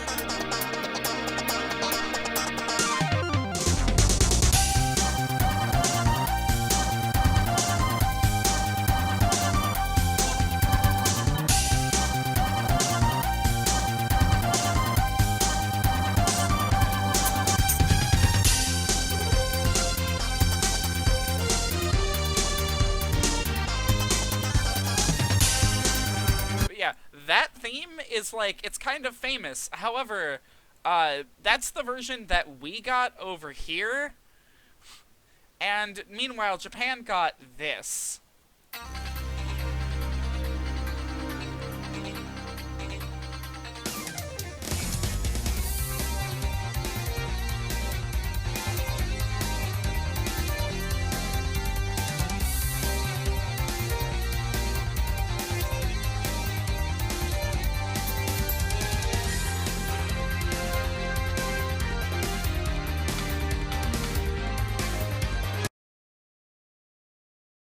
It is, like, honestly such an incredible theme. Like, and on the original hardware, it trumps the SNES version in, like, every way. And honestly, that's just kind of how I feel about Dracula X and Rondo of Blood. The two of them, like, one of them is so clearly way better than the other. I'm going to be spending, like, I guess, I don't know how much time I'm going to be spending on Dracula X. I guess we'll figure that out when we get there in a couple weeks. Maybe, like, next week sometime, depending on how quickly we get through Belmont's Revenge. I might add it in the middle, do, like, one stream of Dracula X, and then go into Castlevania Legends. Just so we can break up the Game Boy games a little bit, because the Game Boy games, I will fully admit, are kind of hard for people to sit through. Will I be getting the good ending of Dracula X? You mean Chronicles? Yes. I will be getting the good ending of Rondo of Blood. Because that is the only way to fight Dracula. And in my honest opinion, that is my... I guess my favorite solo appearance of Dracula in the series. It is a really wonderful and... No, the SNES game? No, absolutely not. No. I've never even finished that game normally, like gotten the bad ending. No way. That game is a nightmare. Most of the jumps feel, like, unmakeable. A lot of the enemy placement is just, like, way more dickish than normal. And the game really just in general feels like a huge step backwards from, like, even what we just played, you know? Like, Castlevania 4 had changing direction in midair. Heard there's a part with a ton of pits where if you fall into even one of them, you lose a chance to save someone and get a bad ending. Sounds fun, huh? Good God. I know that there's sort of something like that in actual, like, Rondo of Blood, where there's a pit you have to sort of leap of faith jump down, and it's how you unlock Maria as a playable character, and it's kind of funny, and I don't know how people found it. It is absolutely kind of inexcusable level design, though. But yeah, no, if they reversed that in the SNES game, that sounds awful. I have never finished the SNES game. I probably will never finish the SNES game. Like, again, it's a huge step backwards. They took away midair movement. They took away, like, up and the attack button is sub-weapons again, just like in Castlevania 1, 2, and 3. Which, like, sure, it worked for those games, kind of, if you weren't standing near stairs. Once you're standing near stairs, you're fucked. And what do you know, that problem comes back in Dracula X. It's less noticeable in Chronicles and Rondo of Blood, because those two games are better designed. Dracula X on SNES is not well designed. Think if you fail to save Richter's wife, whoever she was, you're forced to fight and kill her. Yeah, that would be Rondo of Blood. I don't know if the SNES game has multiple endings or not. I know Rondo of Blood has multiple endings, and one of them is, like, one of the bad ones is fighting Richter's wife, which, I guess I'll show, because there's no reason not to. The SNES one does have multiple endings? Okay. So, yeah, I mean, who knows? They might have ripped more from it. Again, I am completely inexperienced with Dracula X itself. The naming is so fucking confusing. Konami, why did you do this? But yeah, that game, I consider it to be bad. Just, like, straight up not good. Now... let's talk about another thing I consider to be bad. This collection here is so skimpy. It's not Rondo of Blood. That's silly. Yeah, why keep the name Rondo of Blood? Pff, useless. Don't need that. I mean, I guess since Nintendo had, like, censorship on Blood back then, you know. Let's talk about this collection, though. Let's talk about why it sucks. And why I am less than happy with it. This is the entire list of games on this $20 collection. Castlevania 1, Castlevania 2, Castlevania 3, Castlevania 4, Castlevania The Adventure, Castlevania 2 Belmont's Revenge, Castlevania Bloodlines, Kid Dracula. That's it. And then you can play the Japanese versions of most of these. You can't do Castlevania 2. I don't even know if that game came out in Japan. Did it? I have no idea. Maybe they just excluded it because the hints are unreadable, but they don't help anyways. So, I don't know. Yeah, this is it. This is the whole lineup, which, like, don't get me wrong, I'm very grateful for this one. We didn't have access to this game for a really long time. It was only, out here on the... There was a Famicom version of 2 and, 3, the music was different. Weird. I mean, the Famicom had a better sound chip, at least the disc version. Yeah, the Famicom just had a better sound chip, than the NES, so it was just able to do more. But, don't get me wrong. I appreciate Kid Dracula's release here. We didn't have it for a really long time in, any accessible form. I think we got it on, the Game Boy, but it was really, a limited release. And, I mean, playing an NES game ported to Game Boy, come on. The clear superior version's gonna be the NES one. But, allow me to read off why this entire collection should be put to fucking shame, and why Konami charging $20 for this thing is a crime. The Sonic Mega Collection Plus game list is massive. It contains Sonic 1, Sonic 2, Sonic 3, Sonic & Knuckles, Sonic Spinball, Dr. Robotnik's Mean Bean Machine, Sonic 3D Blast, Blue Sphere, which is the lock-on of Sonic 1, and Sonic & Knuckles, that one. Knuckles the Echidna in Sonic 2, Sonic the Hedgehog 3 and Knuckles, Flicky, Rystar, Ristar, whatever you want to call it, The Ooze, Comic Zone, Sonic the Hedgehog 8-bit, Sonic Chaos, Sonic Drift, Sonic Labyrinth, Dr. Robotnik's Mean Bean Machine, and Sonic Blast. There are so many fucking games on this collection. What? That game came out in 2004 or 2007 on Windows? What the fuck? Okay, whatever. What the fuck, Konami? Is this really the best you can do? Just this? 7 games? Even the original Mega Collection contains tons of games. Yeah, I brought up Mega Collection Plus because, it's the one most people had back in the day, you know? At least that was my experience. A lot of people played Mega Collection Plus specifically. Honestly, I blame the PS2 version for a lot of it. Really accessible to kids back then. Almost every household had a PS2. Still the best-selling console of all time, I'm pretty sure. But yeah, no excuse. No fucking excuse for this collection to be this puny.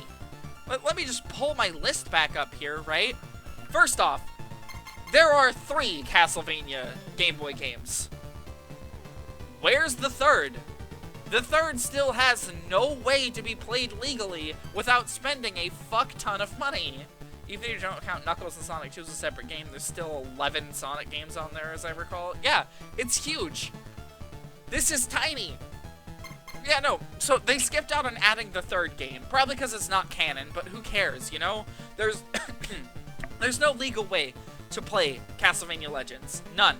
That isn't paying a fuck ton of money for the game. The game goes for well over, $60 online. And that's just for a loose cartridge, you know? For a Game Boy game that's only a few levels long. It's nonsense. They didn't include Dracula X, which, no matter what I say about Dracula X, you know, it belongs here. It could be in this, but it's not. I get if they wanted to scalp off Rondo of Blood and put it in its own collection with Symphony, which is what they did. But come on! At least include Dracula X. What's the other one that they excluded? Chronicles isn't here. Granted, that is like, I think it's MSX. Not really sure which game it is. Why put Bloodlines but not Dracula X? Yeah, I mean, Bloodlines hadn't gotten a re-release ever. The game here, Castlevania Bloodlines. Let's take a look at its releases, shall we? Bloodlines was released. Yeah, no, it never got a virtual console release. It never got it wasn't on the Genesis Classic as far as I'm aware. I would have to take a look through it. You don't mean instead of Bloodlines? Yeah. I'm just saying Bloodlines was probably on their list before Dracula X. People tend to not like Dracula X, just generally speaking. So I mean, I get why they would exclude it, but like, come on, you know? If you're gonna make a what's supposed to be a comprehensive classic Castlevania collection, which is what I'm assuming this was supposed to be, why exclude a game that was like pretty big for its time, you know? What else did they cut out? This would have been the ideal point to port Legacy of Darkness to something that's not the N64. They've never even re-released Legacy of Darkness. Putting it on something would have given people, like, at least re-release it on the PSN at some point. The Mega Man X Legacy Collection included X6 and X7, despite those two games being generally afraid, or hated, they weren't afraid. Yeah, I guess Konami is just afraid to get any more ill will towards the series, but you know what excluding things from this collection would do? Generate ill will towards the series. And them. It's mainly them. People aren't mad at Castlevania. People are mad at Konami. But let's see, what else? So, Legacy of Darkness. Yeah, and causes people to emulate. Exactly. Why would I buy this when I could just emulate everything? Put something on here. Like, sure, Kid Dracula's on here. Put something on here that people would think to emulate. Put something like fucking, just looking at my list here. I brought it up before. Legacy of Darkness. N64 has emulation, yeah, people don't tend to really do it all that much. And the actual cartridge of this game is really expensive. It goes for like 50 bucks nowadays. Which again, it's a short game. It doesn't have a whole lot to it. So, why would I spend that much, you know? You could include it in this collection, and then make more money off of it. What else? What else? Ah, yes. Here's the other thing that they could have included that not only would have made people think, okay, yeah, I'll buy it. Like, because it's something that they don't even think they can emulate as of this point. And it's completely unable to be obtained legally in any way.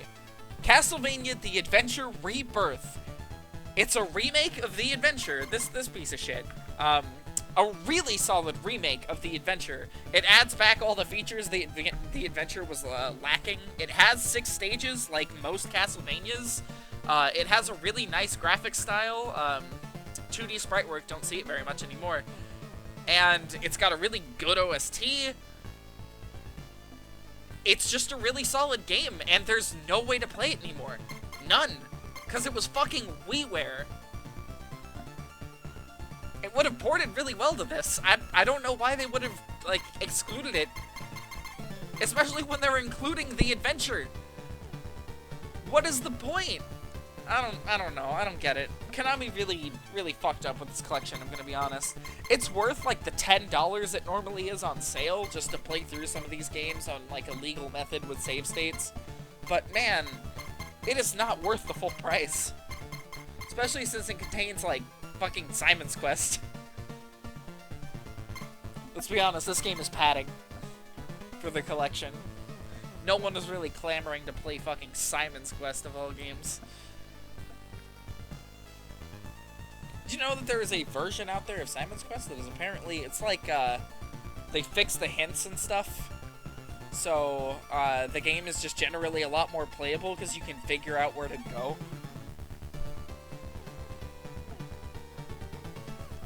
It's just an interesting thing I found out. I hate Konami. I'm gonna be real. Simon's Quest is the origin of Bloody Tears, so it's technically as historically important. I'll give you that. Yes, it's historically important. But where do we draw the line, you know? Eh. Whatever. I mean, I guess it didn't really take them that long to add it. It was just the same emulator as these two. But it is definitely padding. Now, let's take a look at the bonus book. I sort of steered away of looking at this last time because I'm afraid of Konami being like, fuck you, and murdering me. But, whatever. Is there a way to, like, zoom?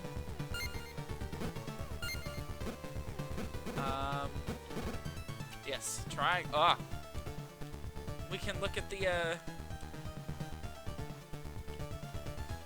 backs of these boxes.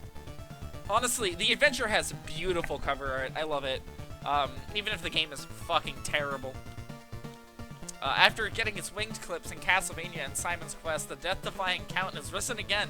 Desiring revenge even more than blood, he'll descend upon your Game Boy, TM, with fangs glistening by the light of the silvery full moon. To survive his maze of torture chambers and vampire crypts, you must unlock the castle secrets by locating hearts, crystals, and crosses. You must also possess the strength to master the mystic whip, which wards off unearthly evils like the she-worm.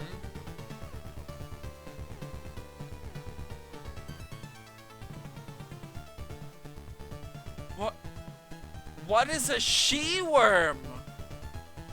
I'm looking this up.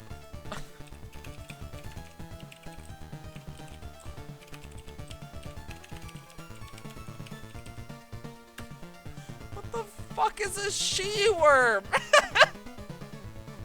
I can't find anything about it. I don't remember there being a she-worm. Track, don't hurt my Game Boy TM with your she-worm. That sounds like a euphemism for something. Why the she-worm? You could just be like, fucking, like, the Birdman, because there's an actual Birdman in the game. What is... So risk your neck and accept Dracula's challenge, because if you fail to destroy him now, he'll rule the night forever. For one player only. Hey, they include the barcode. I wonder if I can still, like, if I could, like, steal a thing from Walmart and be like, beat and scan it and ring up fucking Castlevania the Adventure. Let's see, anything else interesting on the back of this box? No, that's the Japanese box. This is so much better looking! Holy shit! No, the she-worm was the highlight of the Castlevania the Adventure. It's way more colorful. Holy shit. I'm actually kind of insulted that what we got is, so... It's got good art, right? But it's... Nothing really pops. Here, everything pops. It looks so good.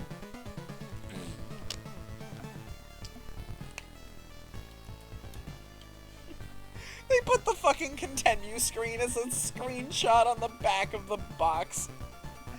It's a big dick move right there. This is Castlevania 2, Belmont's Revenge, with a wall of text. I guess we can take a look at this. There he is. There's our boy Soleil Belmont. This is the one time we get to see him in full drawing. Something you'll see a lot when you play the game. It's true. That game is, like, fucking unbeatable.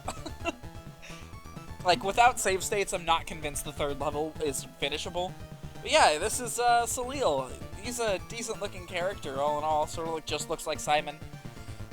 An adventure you can really sink your teeth into. 15 years after vanquishing the Emperor of Evil, Count Dracula, Christopher Belmont now faces a vampire swearing vengeance.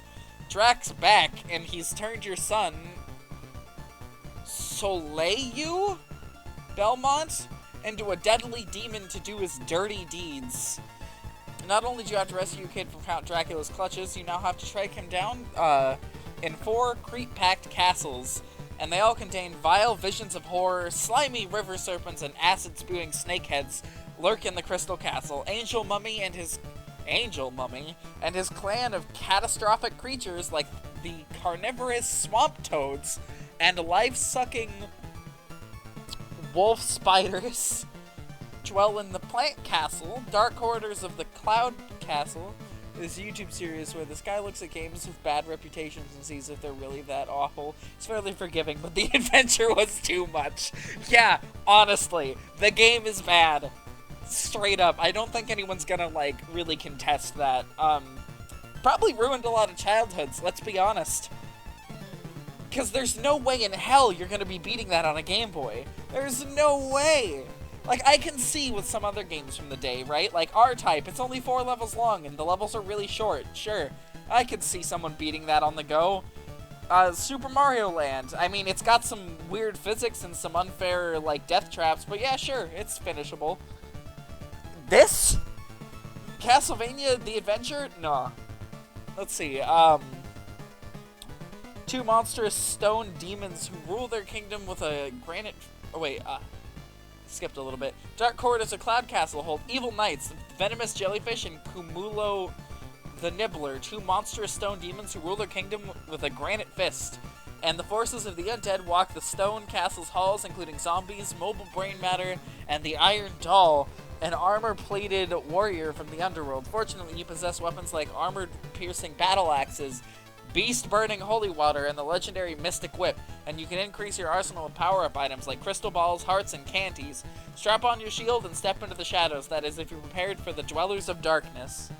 Sonic 2 on the go. Yeah, definitely finishable. Yep, that game was finished. We miss... Yeah, we did miss Castlevania 1 and 3. We could just take a quick look at these ones. They're... Enter at your own risk, yeah. Hey, they include the final boss on the back! That's, like, crazy. Even for nowadays.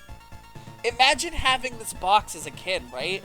And, like, seeing Dracula on the back and being like, I know he's in there, and you just can't fucking do it. Because, let's face it, Castlevania 1's really tough. Even, like, for back then standards. Like, that game will kick your ass. Simon's Quest. Castlevania was a cakewalk compared to this bloody curse. Reverse that. This bloody curse is a cakewalk in comparison to Castlevania. The only reason I tolerate that game is because I've gotten very used to it. It's gotten some fun factor in between the brutality. Sonic 2, I'm assuming? Yeah. Not exactly the best Game Gear port, I'd say. Let's see, got Dracula's Curse here, and we've got Super Castlevania 4. Wow, for once we got the way better box art. This is just way nicer, I'm gonna be real. Yeah, here's a nice back of the box for Castlevania 4, real good. We got, The Adventure again, we got Belmont's Revenge. Nope. Alright, so the series is, or this game in particular is called Vampire Killer in Japan. Here it's called Bloodlines. In Europe, it's called The New Generation because they censored it. They removed all the blood. So Konami was like, well, it's not Bloodlines anymore. Let's remove it. Let's change the name. No more blood. Let's see, so, the Belmont family tree will die unless you unleash your rage on the undead. You're wondering why that second title was there? Yeah, it's just a localization thing. Europe had a strict ban on games with heavy violence, and they considered a lot of blood to be like that.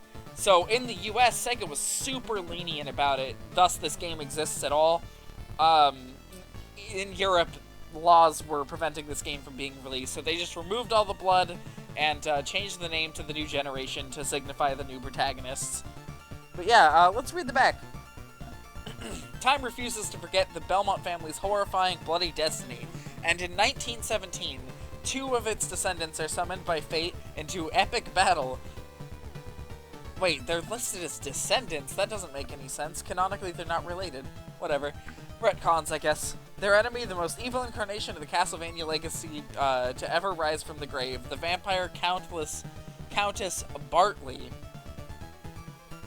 I highly doubt she's the most evil one. But sure, sell me on the game.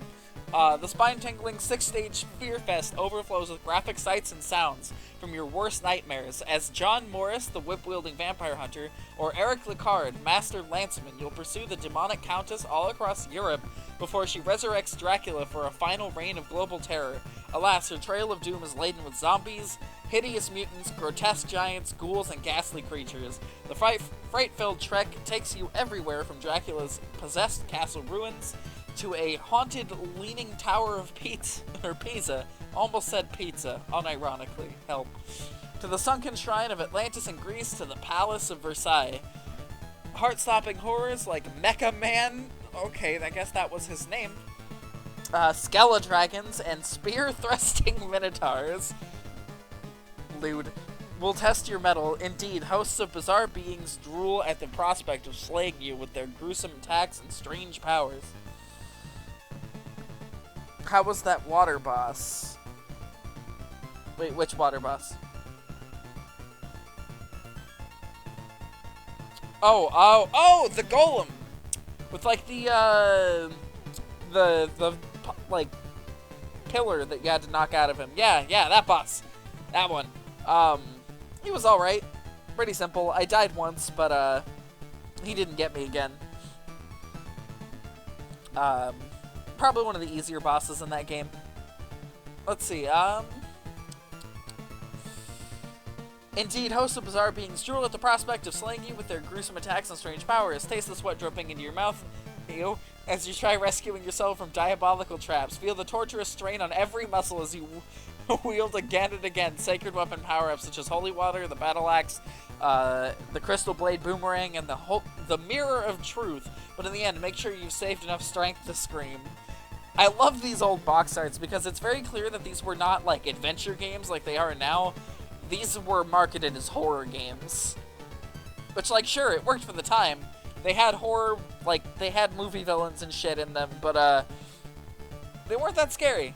You're thinking of the guy who quite literally just teleports back and forth where you hit him. Oh, that boss. Boring and repetitive. That's how he is, sadly. The bosses after him are...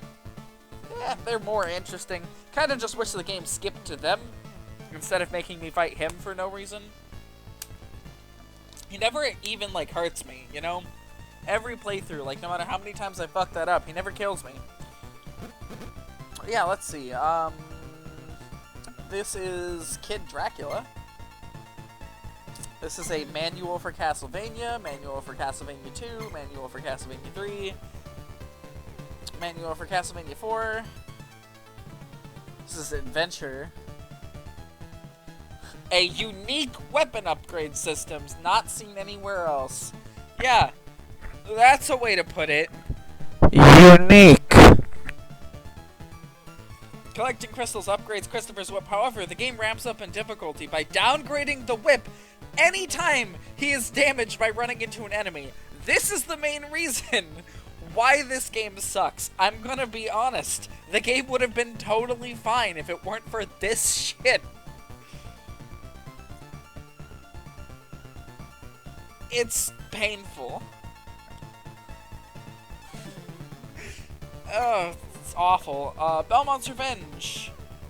This one is telling us that it finally added 2 sub-weapons that weren't in the original adventure. I'm curious.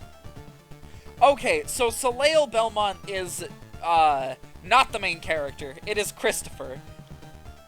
I mean, hey, at least he wasn't removed. You know, Soleil wasn't, like, you know, skimmed over. But he's still a Belmont that shows up in a game that doesn't have a face. So I don't even really know what to say about that. Huh. Oh, well, we'll get to this one probably Saturday, maybe. We'll see how well my, my practice run of that game goes. This is Kid Dracula. This appears to be discussions with the devs.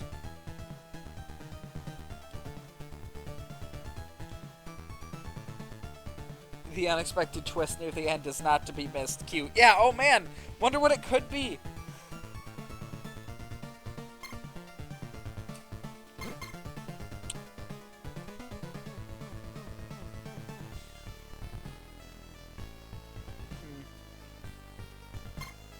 So, this is talking about stuff for, composing the music. Honestly, like, I'd love to read through all this. I'm not gonna read through every last piece of it because, you know, I want to end by one. But, all this stuff is really fascinating to me. Stream keeps cutting? Then it might be time to say goodnight. I have 0 drop frames on my end. It might be your Wi-Fi. Who is this? Let's see. Executive producer. Oh, this is the Netflix person. Huh. I mean, I guess it's the executive producer. Most of my issues with that series lie with things that the director supposedly said. Things about cutting characters, because they had, quote, stupid names, and then just, in general, skipping out on the lore. I don't know. It also ends really quickly, without any spotlight given to Trevor, which feels weird. I don't know, it feels like they thrusted Alucard into the protagonist spot right at the end.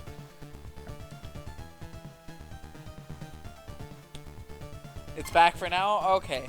We probably won't be going for too much longer, just scrolling through this. History of Castlevania, more stuff. I mean, hey, we've got a family tree here. These are mostly just Dracula.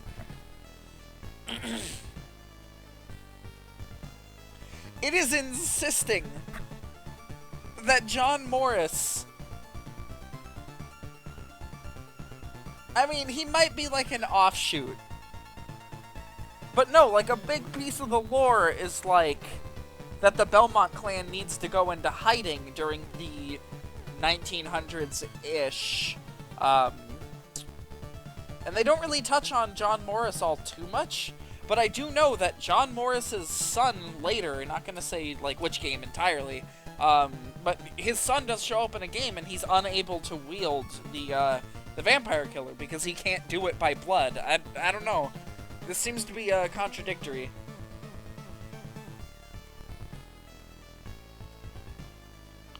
Who is Kid Dracula? Man, who is it?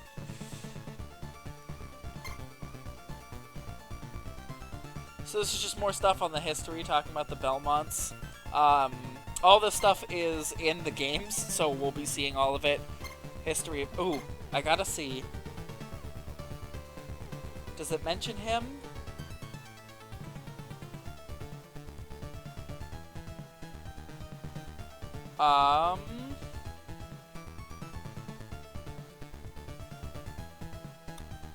It's implying that Trevor and Alucard could have been married. Is it implying that? Where? Up at the... Oh, no, it's just saying Sypha. Just saying Sypha here. I don't know, I mean... I suppose that this bottom part is totally plausible, because Sypha has a descendant later, specifically Sypha has a descendant later that can't wield the vampire killer. So maybe it's just the vampire killer somehow knows it's like who the firstborn is? That's my guess. It's really hard to say though. Weirder things have happened in canon, so it just lumped them together, yeah. Let's see. Does it mention...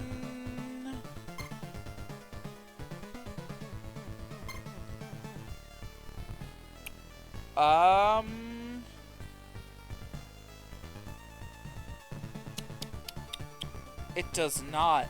Okay, so it largely only covers the stuff that's in the collection. Meaning the stuff from Lament of Innocence about Dracula is not here. Which is weird for a book that is supposed to be a comprehensive history of Castlevania. Oh well, their lore information's a little oddly incomplete. This is all design documents. Interesting to see how the sprites were put together as of the NES games.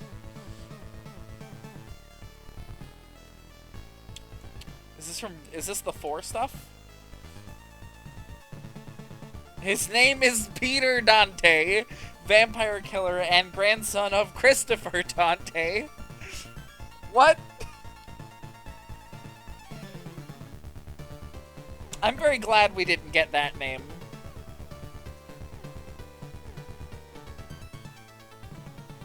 Planned to be named Peter Dante rather than Simon Belmont. Also, at that time, whip attacks were made in 3 directions: straight ahead, angled up, and angled down. However, ultimately, angled whip attacks were not adopted in the series until 5 years later when the SNES installment released. You know, even after that, they didn't keep them.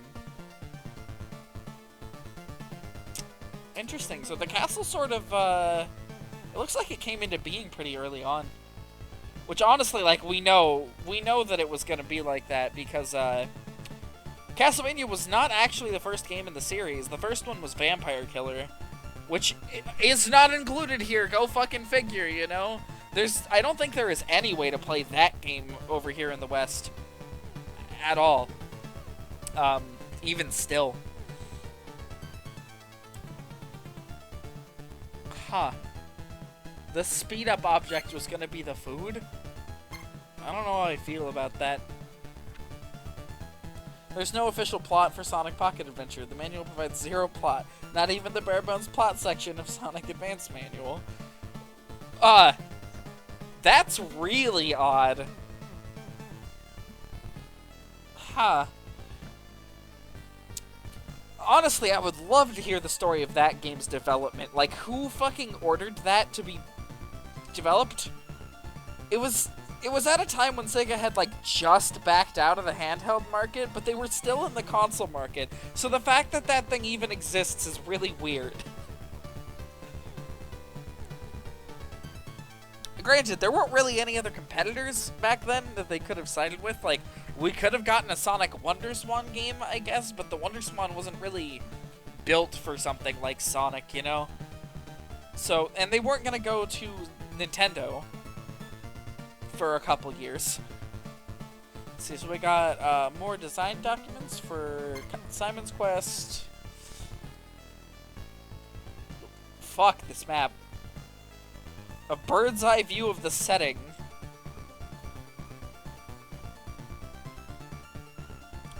God.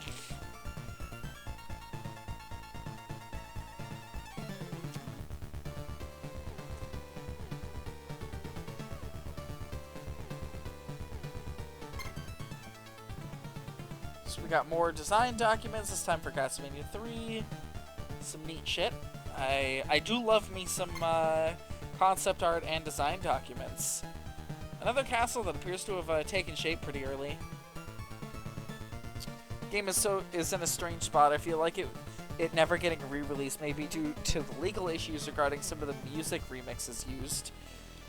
And also the console, Neo Geo Pocket does not, it doesn't emulate on anything, and no one really cares. Like, no one is aware that game exists, you know? At the interior of Dracula's castle. Ooh, you can get a good look at the route I got stuck on. That would be down here-ish, maybe? Whoa, what is all this?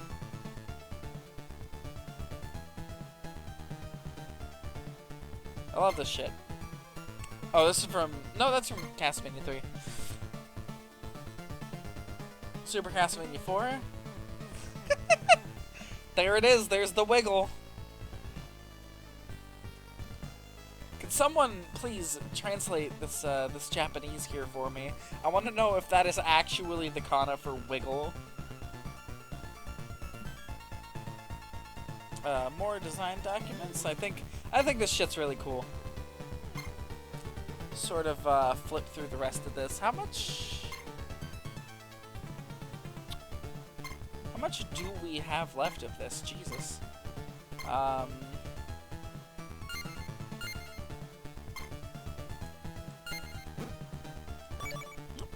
Uh, contents. Okay, okay, so we were basically at the end. Okay, so it's just design documents for the games. But yeah, that was the Castlevania collection. We'll be revisiting this probably Saturday-ish, to do the final game we are playing on this collection for the time being, which is Belmont's Revenge. As far as the scene, the game consists mostly of older zone concepts with new names. Boss fights are original concepts. It's like Sonic Advance and 4 were put in a blender, and before either of them ever existed. That is really odd. Huh. Anyways, yeah, we will be revisiting this just for Belmont's Revenge later. For now, that is definitely enough. Enough of the PS4.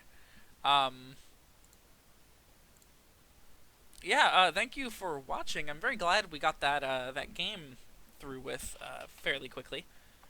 Pretty decent Castlevania game, I'd say. Bloodlines is always one that I can sit down and sort of have a more relaxing time with. Yeah, so tomorrow we are doing Sonic Adventure 2, the first stream.